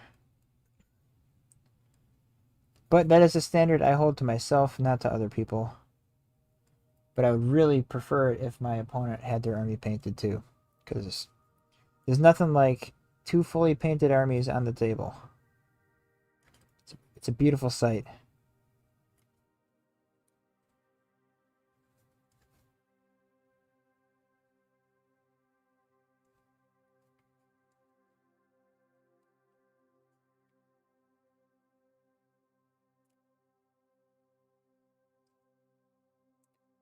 I think over 100 little mushy humies. I do play with gray minis, but I try to avoid it. I got a lot of cultists and legionnaires waiting for paint. Yeah.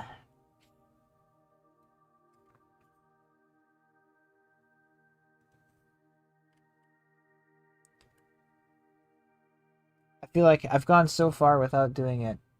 If I were to start now, I'd fall off the deep end.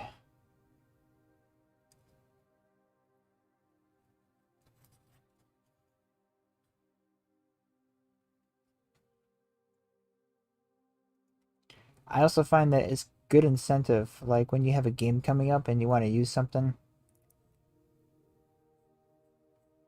but it's not painted yet, kind of forces you to find the time to make sure that it's ready for game day.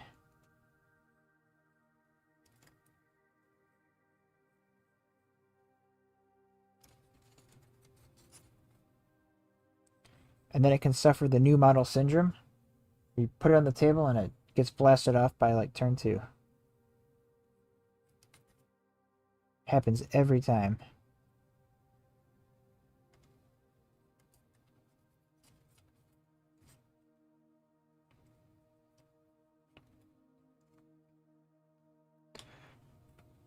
Like 80 of them are just base coated.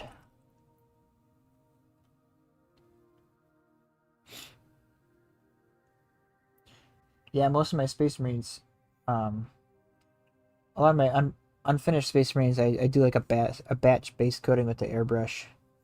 Um, and some of them will sit like that for months.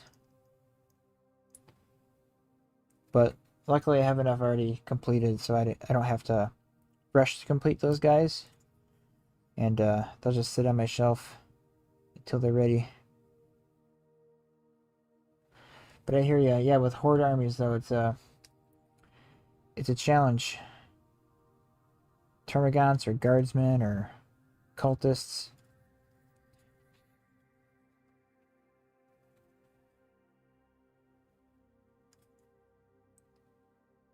It's a big reason why I haven't been painting much Genestealer Cult lately, because I have a bunch of them I need to paint, but I've been kind of going all out on them as far as like paint scheme and quality wise goes, so they take a very long time to paint.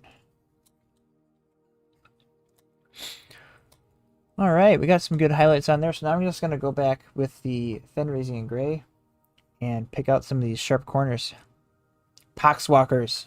Yeah. That drove my orc painting. Gotta try all different stuff.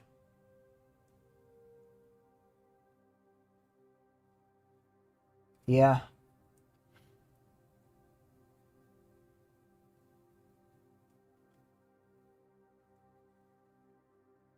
The Poxwalkers, they're fun. I like they're just goofy models. They all look like they're having fun.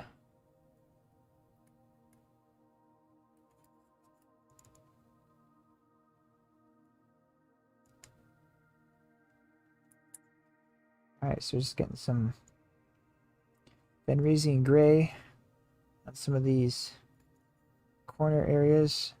Trying to keep it as thin as possible.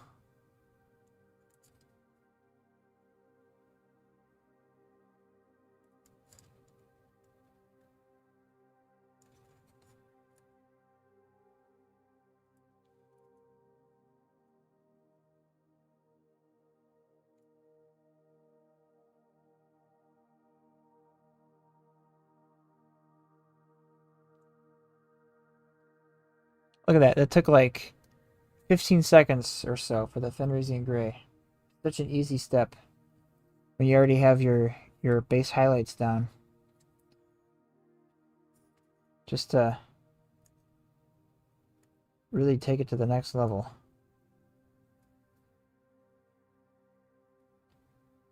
So here I'm just focusing on the corners and the very sharp edges. Just to add a little bit more variation to the highlights.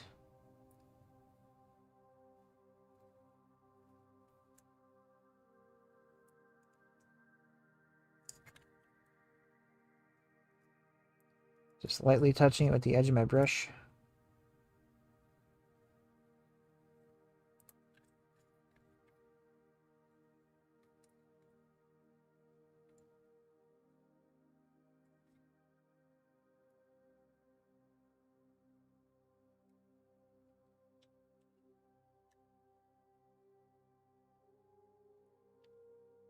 Yeah, I think that's coming along nicely.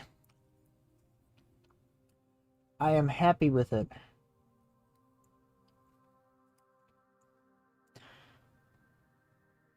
So I don't think I'm going to finish this guy tonight. But I should be able to finish the highlights.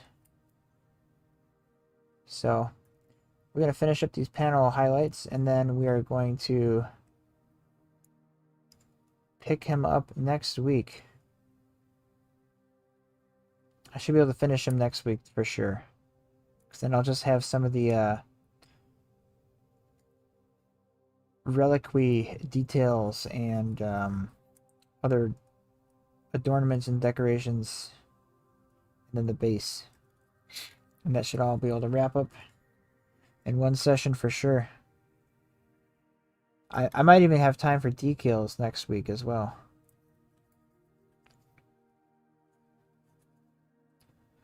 But enough about next week. We're still painting. I got some time left. We're gonna finish up these edge highlights on the armor.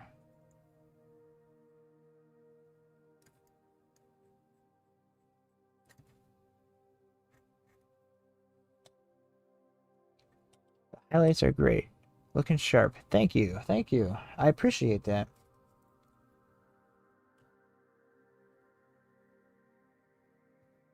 Hopefully this is helpful to you, entertaining, relaxing.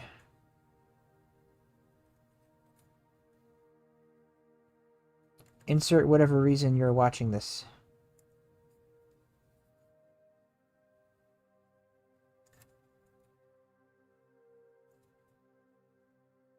I appreciate the company.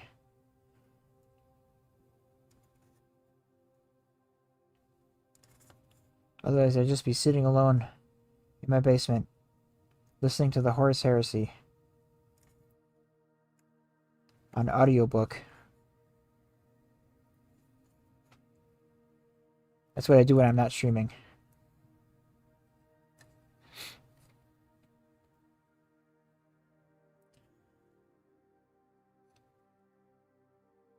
Alright, let's get these.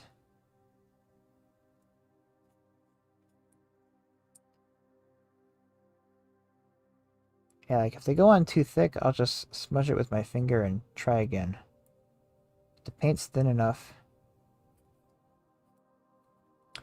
then that works out pretty well.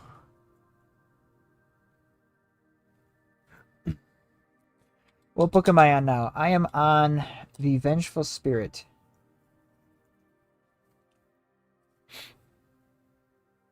That's an interesting book. Because it's got Horus in it again. Kind of some more important plot pieces. I think the one before that I read was Scars? Or is it Unremembered Empire? One of those two. But both of those were actually very good. I enjoyed both of those.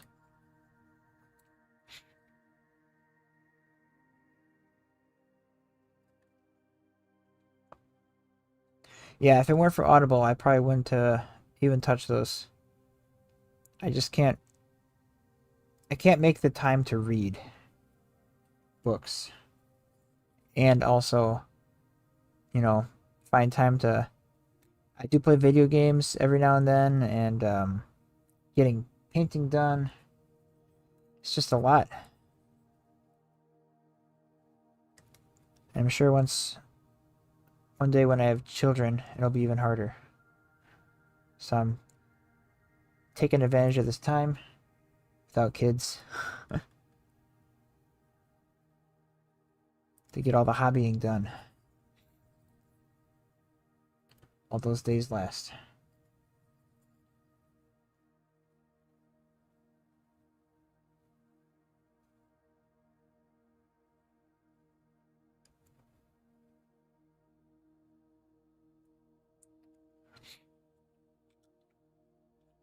I'm only 3 behind you. I'm at 26 now. Vulcan lives. Ah, yes, Vulcan lives.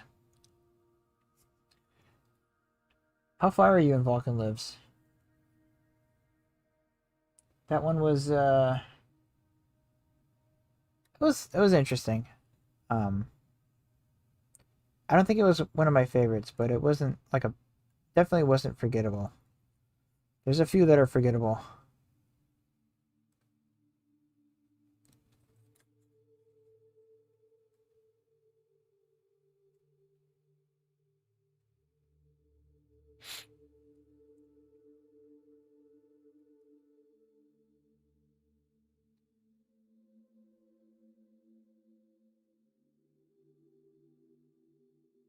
A lot of sharp corners on these legs, so I just gotta make sure I get those with the Fenrisian gray.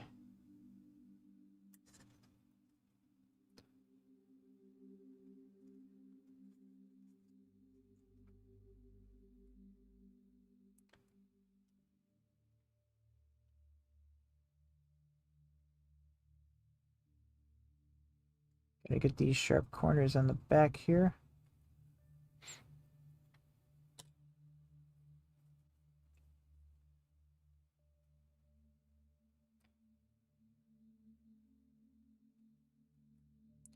And then each paint behaves a little differently depending on how thick or thin it is. I find that Fenrisian gray is easier to work with when it's very thin. It's got a nice strong pigment.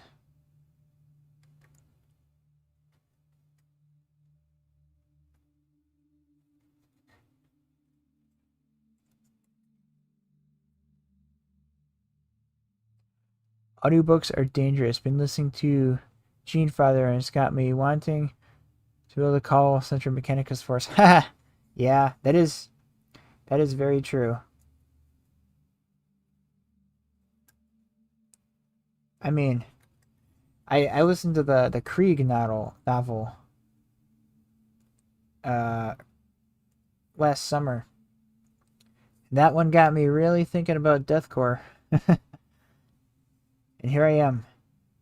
Just started my very own deathcore army. I hear you there.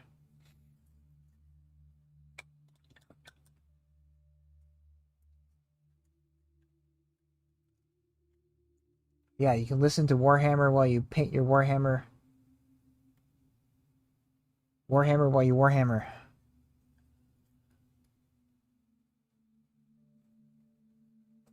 It's a wonderful thing. I got a computer down here in front of me, so sometimes I'll put on like a battle report on YouTube when I'm painting. And like I won't even watch it really. I'll just listen. Pop my head up every now and then.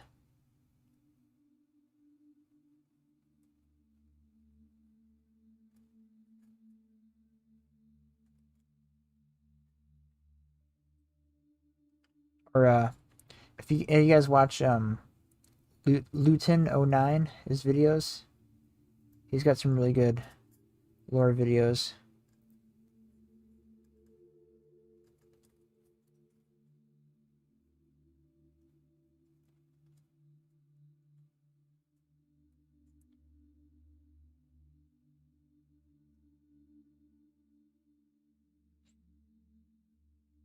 Yeah, so for this back disc thing, I'm just gonna focus the Fenrisian gray on the upper side of the circle, and then leave the bottom side with just the Calgar gray or Calgar blue. Kind of do the lighting effect there.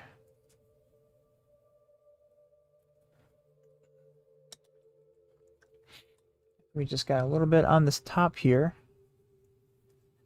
Luton's great. He's my go-to. Yeah.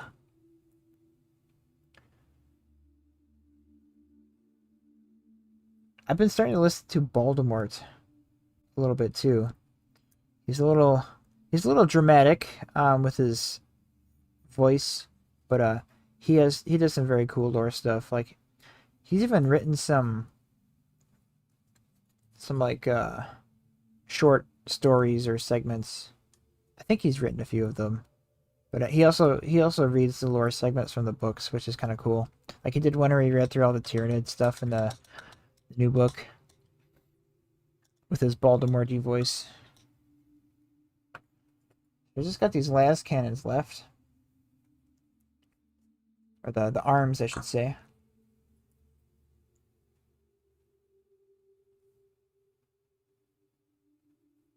So I'll just quickly do that.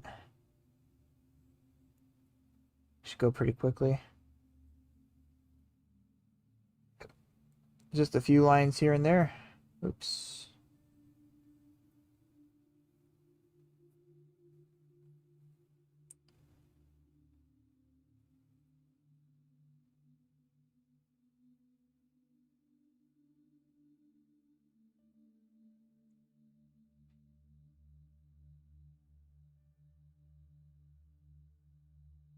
I watched Luton, the Remembrancer, and a couple others. I love lore videos. Oh yeah, the Remembrancer, that's another one. I think I've watched a few of his.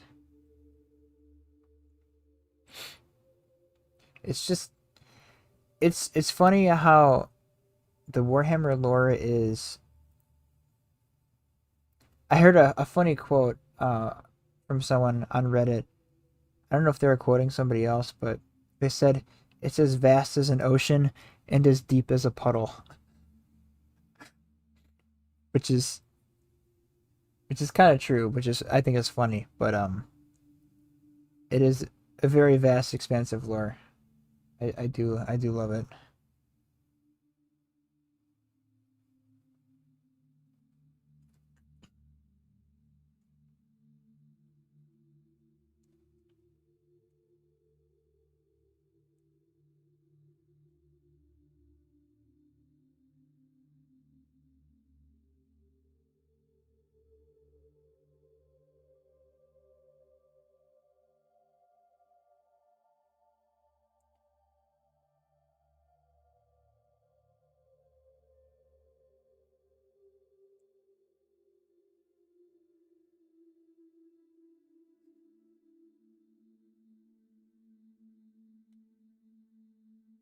All right, Fenrisian Gray on this one.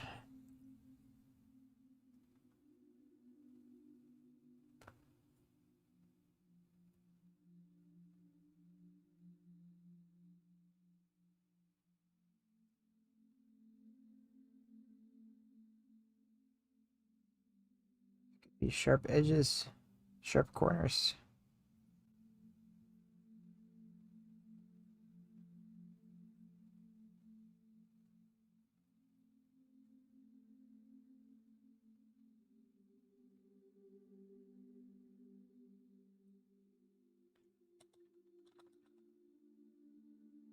The brush is too wet, too watery. Slipping.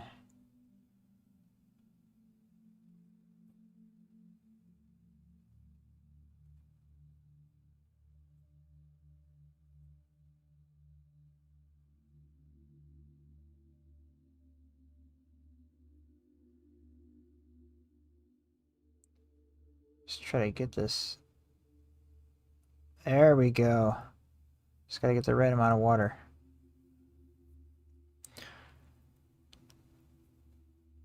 Yeah, I think that's good enough. Last arm, and then I think we'll be done for tonight.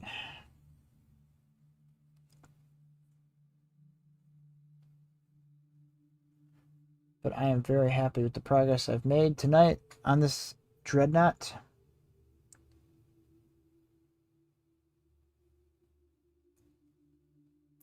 A lot of ceramite armor to highlight and finish off here.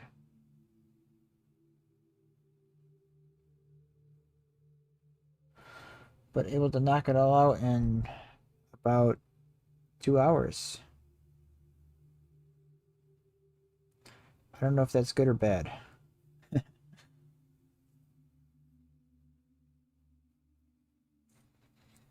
Things always go faster in my head when I think about what I'm going to do for painting. Then you sit down and actually start painting and you remember how long it actually takes. Similarly with assembling. I always think assembling goes so much quicker until I actually sit down and do it. Then I remember it takes hours. Looks great. Thanks, Avery.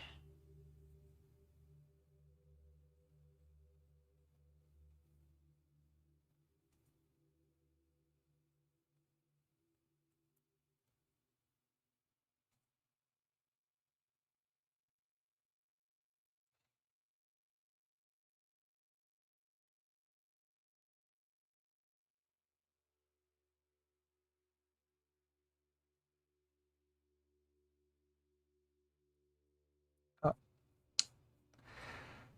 a little sloppy there on that line. Oh well. I'll clean it up with Fenrisian Gray.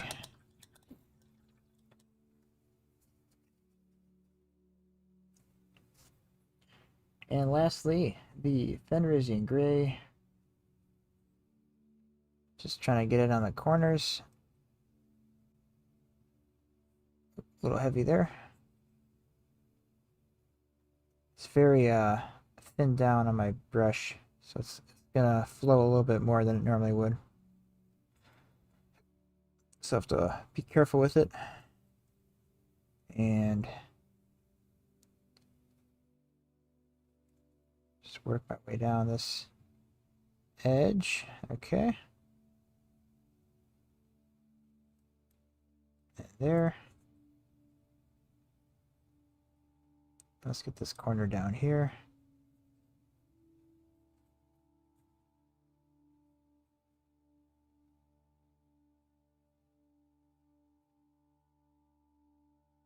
And boom, there we have it. Edge highlights on the Ballistus Dreadnought. Power armor is done. Just throw his arms on for the final pose for tonight.